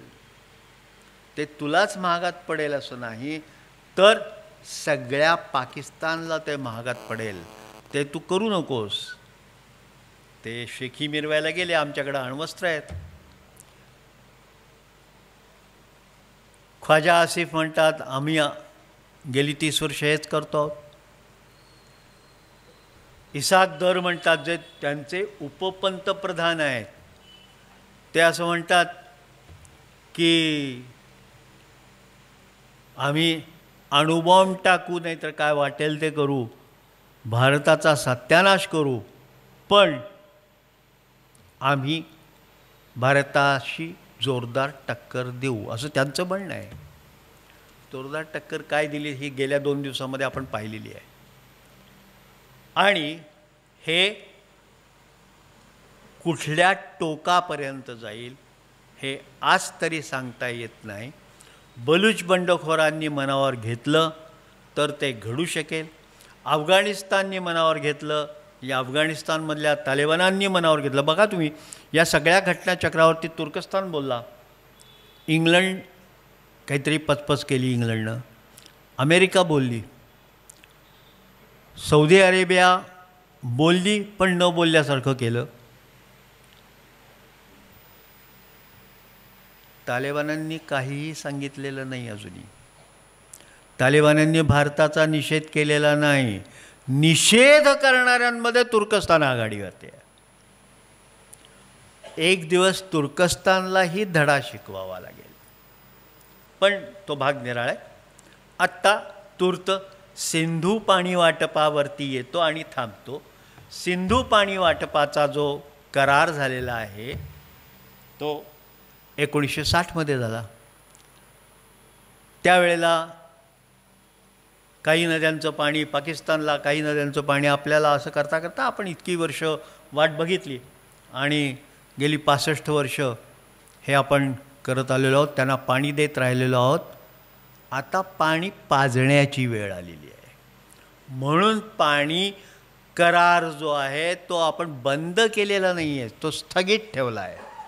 आणि हे पाणी आम्हाला पाहिजे आणि तुम्हाला नको असेल तेव्हा आम्ही सोडत राहू, आणि तुम्हाला जेव्हा पाहिजे असेल तेव्हा आम्ही अडवत राहू.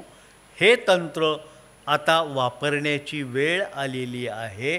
आणि आत्ताचे नरेंद्र मोदी पंतप्रधान असताना हे घडण्याची शक्यता आहे आणि ते सांगितलेले आहे. तेव्हा अगदी खुलेआम आपल्याला माहिती आहे की काय काय कशा पद्धतीनं काय घडतं आहे. आणि हे पाणी आता त्यांना पाजलं जाणार आहे.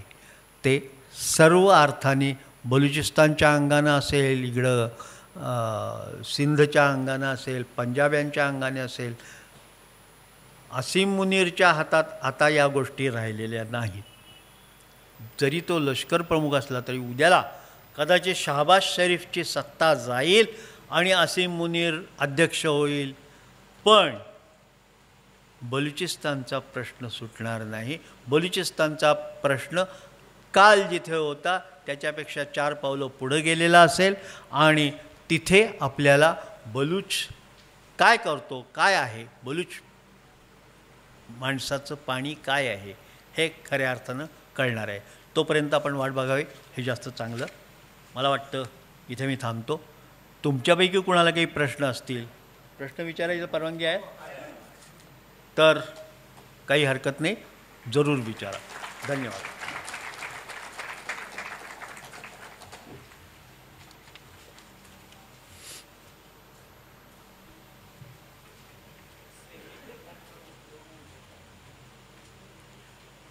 सेन्सर म्हणले मी. हां, सेमीकंडक्टर हा जो भाग आहे तो इलेक्ट्रॉनिकमधला एक भाग आहे जो आपल्याला अशा गोष्टीमध्ये उपयोगी पडतो आणि ज्याच्यामध्ये आपण आता जगामध्ये 1-2 क्रमांकावरती आहोत.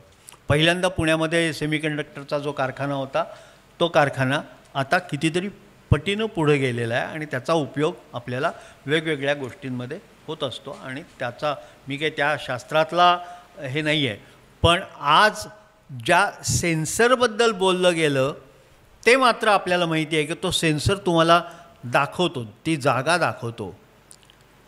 अनेकांना अशी शंका आहे की आता इतकं GPS आणि GPRS तंत्रज्ञान इतकं पुढं गेलेलं आहे ज्याच्यामध्ये विमानातून किंवा क्षेपणास्त्र टाकून काही करायची गरज नाही. इथल्या बसल्या बैठकीला कळ दाबली की ते तिथं जाऊन पडतं, हे खरं आहे. पण तरीसुद्धा पाकिस्तानच्या त्या लाहोरमधल्या सगळ्या यंत्रणा ठप्प करण्यापर्यंत आपण आपली ताकद दाखवून देऊ शकतो. हेच सगळ्यात महत्त्वाचं आहे आणि हेच सगळ्यात विशेष आहे. आपण या तंत्रज्ञानामध्ये नंबर 1ला आहोत.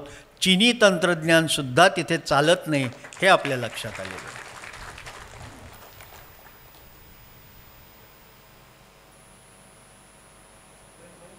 चायना आणि अमेरिका यांचं किती मायक्रो मॅनेजिंग चाललं या सगळ्या गोष्टींवर, काही कल्पना?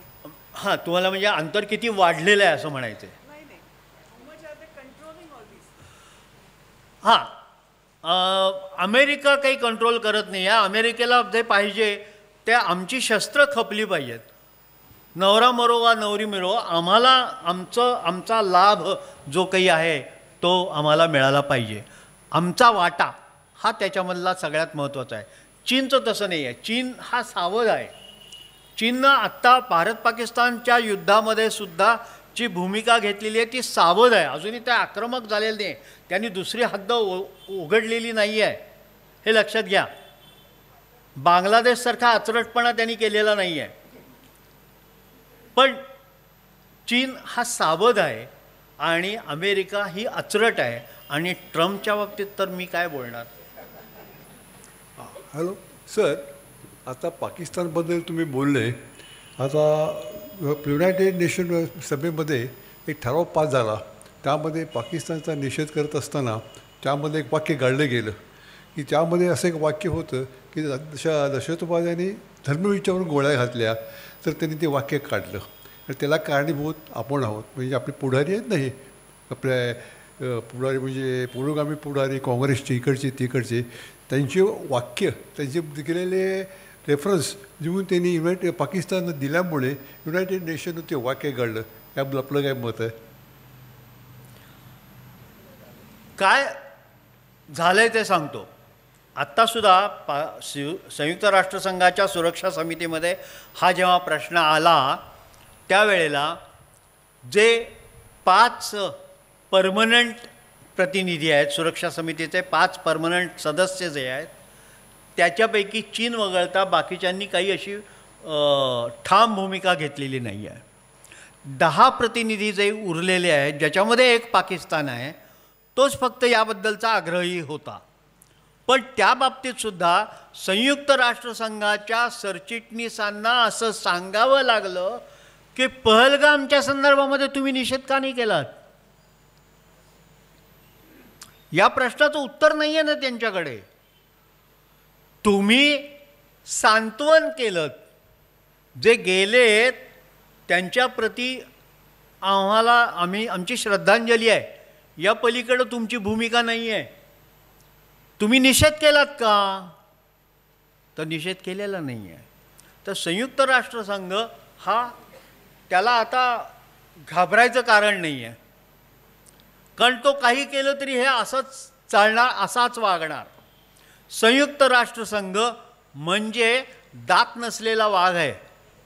ते ठराव करतील, पण त्या ठरावाचं पालन झालं की नाही. तुम्ही प्रश्न चांगला विचारला म्हणून सांगतो की संयुक्त राष्ट्रसंघानं पहिला जो ठराव 1948 जानेवारी 1948 जो ठराव केला, त्यामध्ये असं म्हटलेलं आहे की पाकिस्ताननं जे आपलं सैन्य म्हणजे आत्ताचा जो व्याप्त काश्मीरचा भाग आहे त्यातून मागे घ्यावं आणि या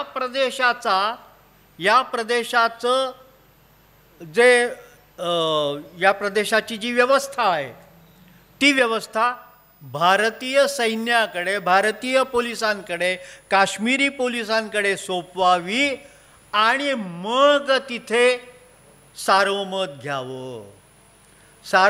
घ्यावं आणि सार्वमताद्वारे काश्मीरचा प्रश्न सोडवावा. हे पाकिस्तान आज सातत्यानं ते तुणतुणं वाजवत बसतात.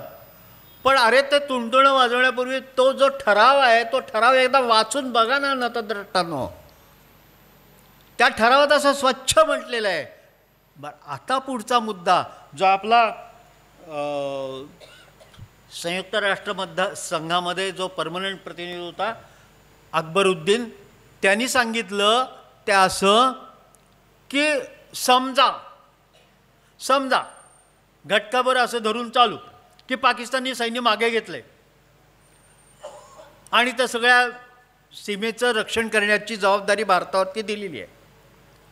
अरे पण तिथं त्यावेळेला जो नागरिक हयात होता तो आणायचा कुठून? मतदान करायला त्यावेळचा नागरिक हयात असायला नको का? आत्ताचा नागरिक उपयोग नाही त्याचा, कारण ठराव तेव्हाचा आहे.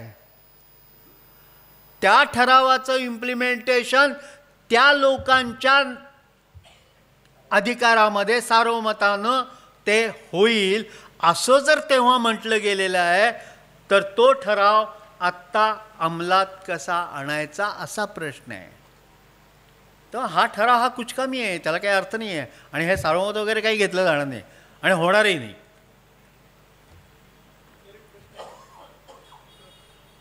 एक थोडासा विषय सोडून किंवा आत्ता चाललेल्या विषय संदर्भातच आहे. अड्डे उद्ध्वस्त केले परवा जे आपलं एअर स्ट्राईक झाल्यानंतर अतिरेक्यांचे, मागच्या एअर स्ट्राईकच्या वेळी सुद्धा तेच झालं. मग हल्ला झाल्यानंतरच अड्डे उद्ध्वस्त करायचा हा का प्रकार? आधीच अड्डे माहीत असताना उद्ध्वस्त का केले जात नाहीत? का आपल्यावर हल्ला झाल्यानंतरच मग अड्डे उद्ध्वस्त करायची अशी भूमिका? मुद्दा चांगला आहे, पण गंमत आहे की हल्ला झाला म्हणजे पहलगाममध्ये हल्ला झाला म्हणून आपण उद्ध्वस्त केले असं तुम्हाला म्हणायचं आहे. पण हल्ला काहीतरी निमित्त लागतं ना आपल्याला, की आज मला भूक लागलेली आहे, तर भूक लागल्यानंतर मला जेवायला पाहिजे. तर मला भूक लागली आहे कळणार कसं? तर माझं पोट रिकामं आहे. तर भूक लागली आहे हे कळण्यासाठी म्हणजे त्याचा याच्याशी काही संबंध नाही, पण हे घडलं तेव्हा आपल्या लक्षात आलं की आता ही चांगली संधी आहे.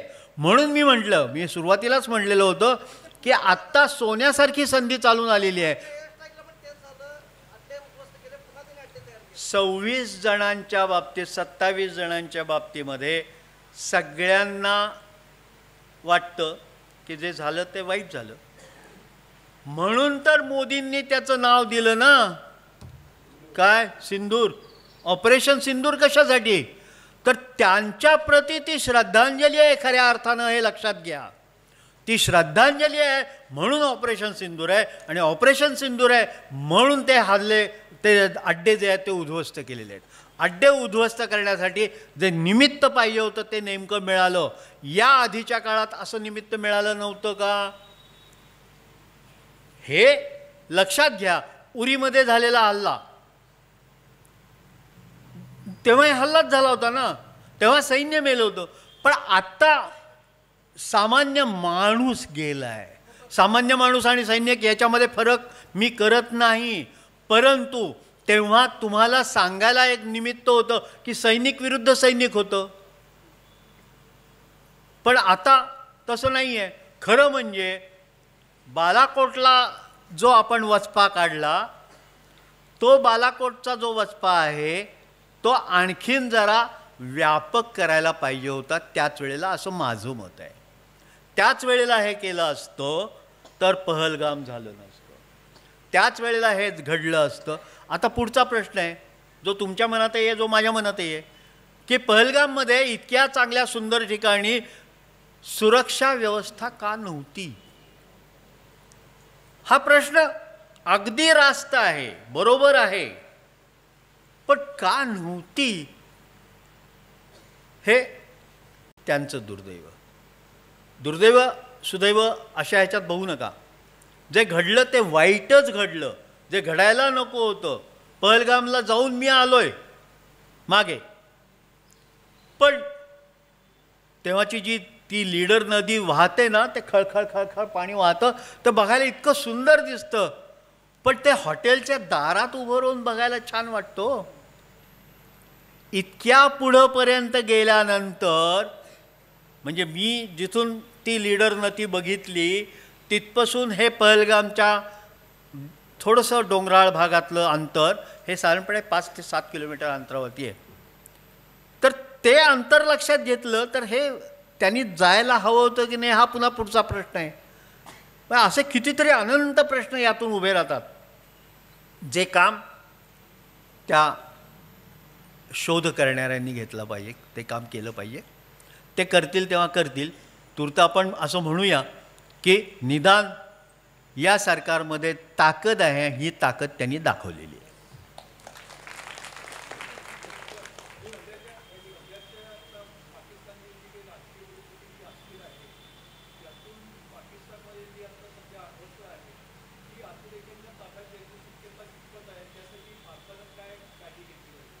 हां, अगदी योग्य प्रश्न आहे. ज्या PNS मेहरांचं मी उदाहरण दिलं, त्या PNS मेहरांच्या परिसरामध्ये साधारणपणे 150 अण्वस्त्र आहेत. म्हणजे मॅक्झिमम अण्वस्त्र ही कराचीच्या त्या परिसरामध्ये आहेत असं मानूया. आता त्यात कदाचित वाढ झाली असेल, माहीत नाही. पण या अण्वस्त्रांमध्ये एक लॉकिंग सिस्टीम असते. ती जी सिस्टीम आहे ती पाकिस्तानी सत्ताधाऱ्यांकडे नाही आहे, ती लष्कराकडेच आहे. लष्कर मातलेलं आहे, त्यामुळं लष्कर काय करेल सांगता येत नाही. आजही मी तुम्हाला असं शब्द सांगू देऊ शकत नाही की त्या अण्वस्त्रांचा वापर होऊ शकणार नाही. पण कुठेतरी जगामध्ये अशी एक शक्ती आहे की जी शक्ती यांना अजूनही रोखू शकते. ती रोखण्याची ताकद संयुक्त राष्ट्रसंघ नाही. पाणी हे अस्त्र आहे. पाणी आणि रक्त हे एकत्र वाहू शकत नाहीत. हे आपल्या पंतप्रधानांनी सांगितलं. तेव्हा आपल्या हे लक्षात आलं की हे आपण काहीतरी घडवू शकतो, आणि ते घडतंय. एवढं आपण म्हणू शकतो की त्याला हे उत्तर आहे. पाणी हे अस्त्र आहे, आणि यापुढचं युद्ध हे पाण्यावरनं होईल, जे चिन्ह आपण आत्ता पाहतो आहोत.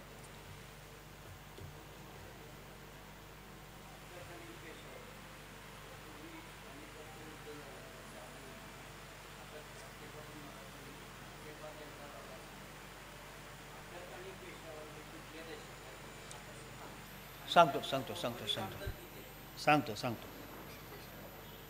अटकला मी जाऊन आलेलो आहे. पहिल्यांदाच हे सांगतो की अटके पार पेशवे गेले, आणि मी असं चेष्टेनं माझ्या पाकिस्तानविषयीच्या भाषणामध्ये मी असं सांगतो की पेशव्यांनंतर अटकेपार गेलेला मी एकमेव आहे.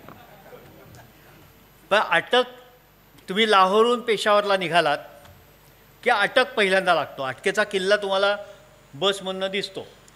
मी बसमधनं गेलो होतो, आणि मी सापडलो असतो तर मी मेलो असतो, इथं भाषणासाठी येऊ शकलो नसतो. पण तेव्हा मी तो अटकेचा किल्ला बघितला. अटक हा किल्ला जो आहे तो साधारणपणे राजकीय गुन्हेगारांना ठेवण्यासाठी बनवलेला किल्ला आहे, की जिथं या तऱ्हेचे लोक ठेवले जातात. म्हणजे नवाज शरीफ हे पहिल्यांदा अटकेच्या तुरुंगात होते. असे अटकेच्या तुरुंगात असणारे बरेच आहेत. तुमचा मुद्दा अटक ते पेशावर हे अंतर काय आहे, तर साधारणपणे बसनी जायचं म्हटलं तर लाहोरपासून अटकेपर्यंत यायला साधारणपणे 6 ते 7 तास लागतात. बसचं अंतर, बसचं हे सांगतो, साधारणपणे 61 किलोमीटरच्या स्पीडने गेलं तरी 400-450 किलोमीटर अंतरावरती अटकेचा किल्ला आहे असं म्हणूया. आणि अटक ते पेशावर हे जे अंतर आहे हे 4 तासाचं अंतर आहे. म्हणजे साधारणपणे 200च्या आसपास किलोमीटरचं अंतर आहे. आता तुमचा जो प्रश्न आहे त्याच्यामध्ये तुम्हाला असं विचारायचं आहे की अब्दालीनं जे मराठे पळवून नेले त्यांचं काय. तर अब्दालींनी जे पळवून नेले मराठे, ते संख्या होती त्यांची 20,000. मग त्यांच्यामध्ये त्यांनी वाटा केला, काही तुम्हाला, काही तुम्हाला, काही तुम्हाला, आणि त्याच्या बदल्यात त्यांनी काही प्रदेश मिळवला. आणि आज तिथे 10वी, 11वी, 12वी पिढी जी काही आहे ते मराठी बोलत नाहीत, पण ते म्रत्ता नावाने ओळखले जातात. काही शाहू म्रत्ता असतात. शाहू म्रत्ता म्हणजे शाहू महाराजांचे वंशज असल्यासारखे ते सांगतात. शाहू महाराजांचे असं म्हणू नका, पण शाहू म्रत्ता म्हणून ते ओळखले जातात. काही साहू म्रत्ता म्हणून ओळखले जातात, काही नुसते म्रत्ता म्हणून ओळखले जातात. म्रत्ता हा अपभ्रंश आहे मराठा या शब्दांचा. ते आजही मराठा म्हणवतात. घरामध्ये चालीरीती या मुस्लिम चालीरीती नाहीत, या मराठ्यांच्या चालीरीती आहेत. म्हणजे एक उदाहरण देतो जे मी अनुभवलेलं आहे म्हणून सांगतो. या म्रत्तांच्या घरामध्ये एका ताटात जेवण करत नाहीत. सगळ्यांची ताटं स्वतंत्र असतात, स्वतंत्र जेवण करतात. म्हणून त्यांनी निदान ही परंपरा जपलेली आहे. हे माझ्या बलुचिस्तानमध्ये त्याचा भाग थोडासा आहे. तुम्हाला जर ग्रंथालयात ते पुस्तक असेल तर वाचायला हरकत नाही. बलुचिस्तानला तो आत्ताही आहेच आपला. हां, नाही असं नाही सांगता येणार. तो छुपा म्हणा उघडा म्हणा, पण तो आहे. बलूच बंडखोर हा आपला आहे असं आपण मानतो. Inter services intelligence. Inter services intelligence हे काय आहे तर त्यांचं नौदल, त्यांचं लष्कर आणि त्यांचं हवाई दल हा इंटर सर्व्हिसेसमधला जोडणारा भाग आहे.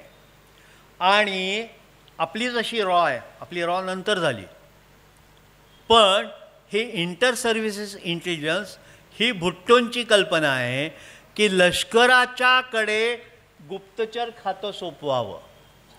आणि लष्करी गुप्तचर यंत्रणा म्हणजे ही ISI आहे. आणि ISI ही काय असते हे माझ्या इतकं चांगलं कोणी सांगू शकेल असं वाटत नाही, कारण मी सापडलो नाही. पण ISIची नजर तुमच्यावरती कशी असते ते मी अनुभवलेलं आहे, एवढंच सांगतो. हां, एक मिनिट. यांनी किस्सा विचारला आहे म्हणून सांगतो. एक मिनिट, एकच मिनिट.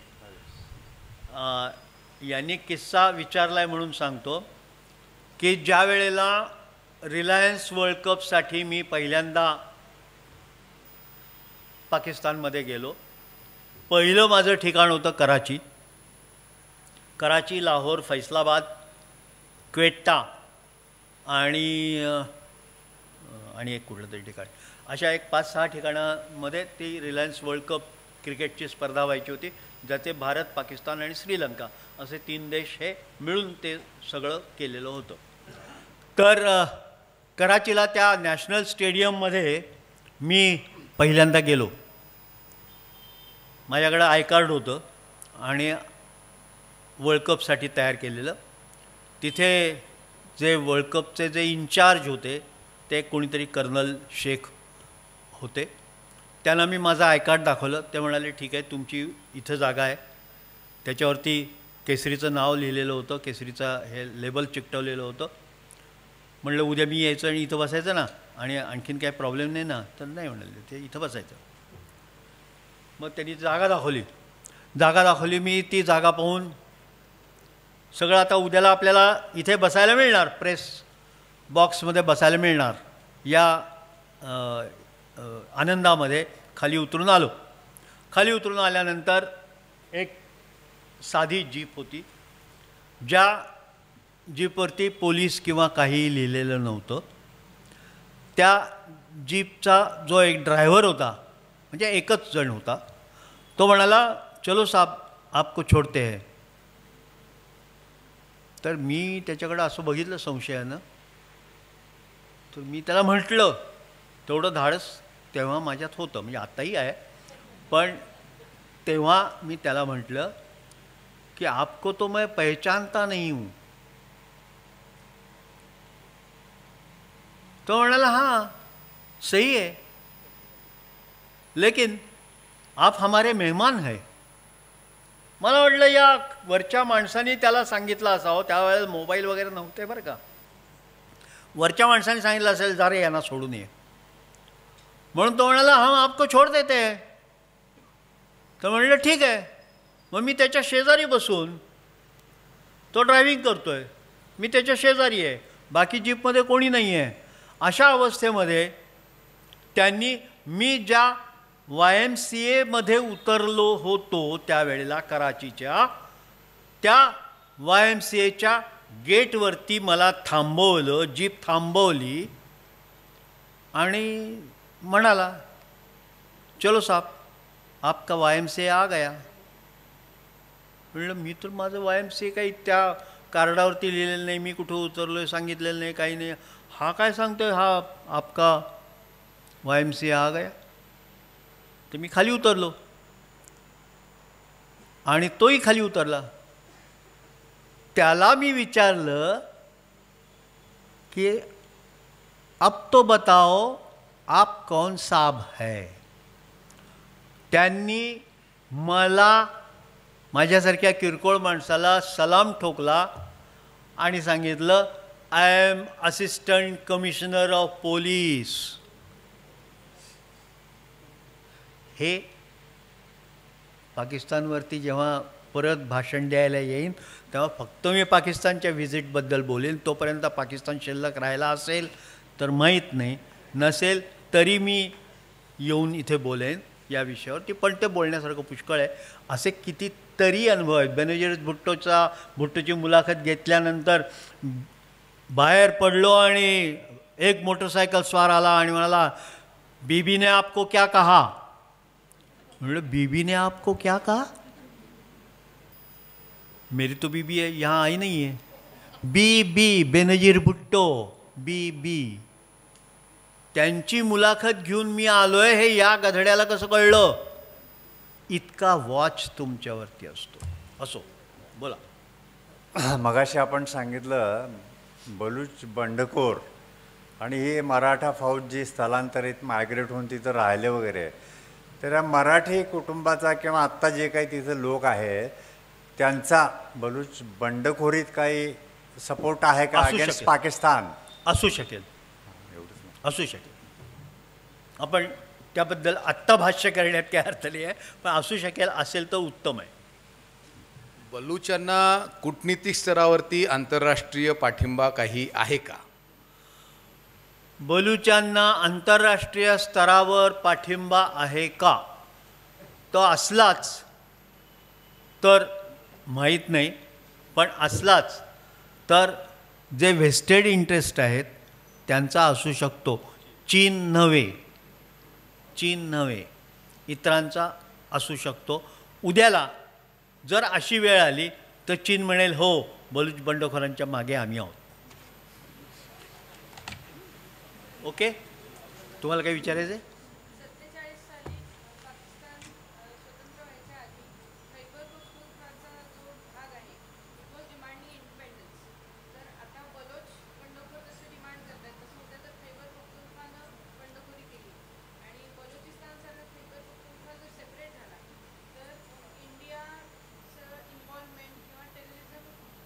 ते आपोआपच होणार आहे, त्याची गरजच नाही आहे. ते कदाचित माहीत नाही हे कसं डेव्हलप होतं आहे त्याच्यावरती. डेव्हलप होणं कुठलीही गोष्ट ही म्हणजे आपला गळू कसा असतो, गळूचं उदाहरण देत नाही पण गळू फुटण्यासाठी फुगवावा लागतो. तो फुटेल कधी सांगता येत नाही, पण तो फुटू शकतो जेव्हा अफगाणिस्तान, पठाण म्हणजे खैबर पख्तूनख्वा किंवा वायव्य सरहद्द प्रांतातला पठाण, जो आजही, तुमचा प्रश्न अशासाठी चांगला आहे की आजही तो आपल्याला स्वतंत्र मानतो. ते उदाहरण किती आहे तर संपूर्ण पाकिस्तानची ईद जो सगळ्यातला त्यांचा महत्त्वाचा, वर्षातला महत्त्वाचा सण असतो, तो जर उद्या असेल पाकिस्तानचा, तर खैबर पख्तूनख्वामध्ये पठाणांची ईद आदल्या दिवशी असते. हे मी स्वतः अनुभवले म्हणून सांगतो की आम्ही तुमच्यापेक्षा वेगळे आहोत. स्वित्झर्लंडमध्ये गेल्यानंतर तुमच्या हे विसरलो मी, पण तिथे प्रत्येकाची एक स्वतंत्र आयडेंटिटी आहे.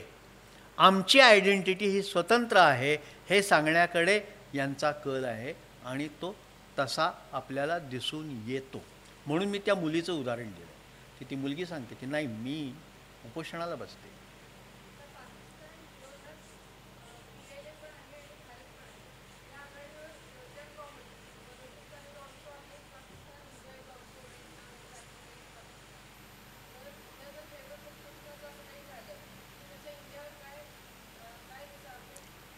नाही काही परिणाम काय होणार नाही. दुर्दैव काय आहे, जोपर्यंत तुम्ही काश्मीर तुमच्यापाशी जोडून घेत नाही, कारण काश्मीरचा एक टोक हे वायव्य सरहद्द प्रांताच्या टोकाला पण लागलेलं आहे, पण जो काश्मीर आपला आत्ता नाही आहे हे लक्षात घ्या, जो पाकिस्तान व्याप्त आहे.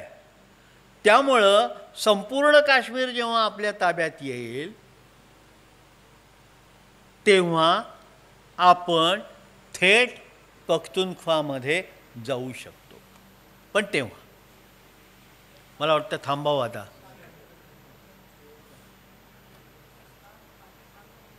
ऐकू येत नाही आहे.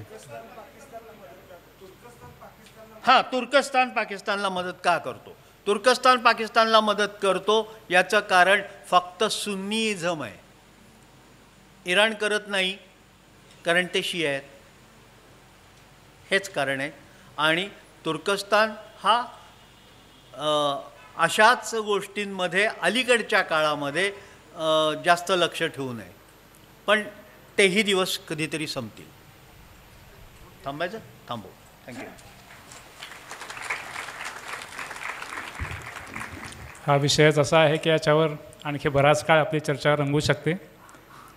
गेले जवळजवळ 1.5-2 तास सरांनी भारत पाकमधील सध्याचे अत्यंत टोकाला गेलेले ताणलेले संबंध आणि त्या पार्श्वभूमीवर सीमावर्ती भागातील विविध घडामोडी, त्यातले वेगवेगळे पैलू याचं तपशीलवार वर्णन सरांनी त्यांच्या व्याख्यानातून केलं आणि त्यातून बलुचिस्तानबाबतचं एक सर्वांगीण चित्र आपल्या सर्वांसमोर उभं राहायला खूप मदत झाली. सरांचे खूप खूप आभार. मला वाटतं परत त्यांच्याकडनं आपल्याला अशाच प्रकारे वेगवेगळ्या विषयावर ऐकायला आपल्या सर्वांनाही खूप आवडेल आणि नक्कीच आपल्याला ती संधी मिळेल असं मी समजतो. आपण सर्वजण श्रोतृवर्ग इतका वेळ काढून सर्वांनी या व्याख्यानासाठी जो प्रतिसाद दिला त्याबद्दल आपणा सर्वांचेही अत्यंत आभारी आहे. उद्याचं जे व्याख्यान आहे ते आपलं 8वं पुष्प कैलासवासी प्रभाकर उर्फ प्रकाश यशवंत साने यांच्या स्मरणार्थ माननीय डॉक्टर मार्तंड कुलकर्णी किनवटचे, ज्यांचं आणखी एक व्याख्यान यापूर्वी जागर मराठीचा या आपल्या आधीच्या व्याख्यानमालेपर्यंत झालेलं होतं, त्यांचं उद्या व्याख्यान होणार आहे. मातृभक्ती संप्रदाय आणि संत कवी विष्णुदास हा त्यांचा विषय असेल.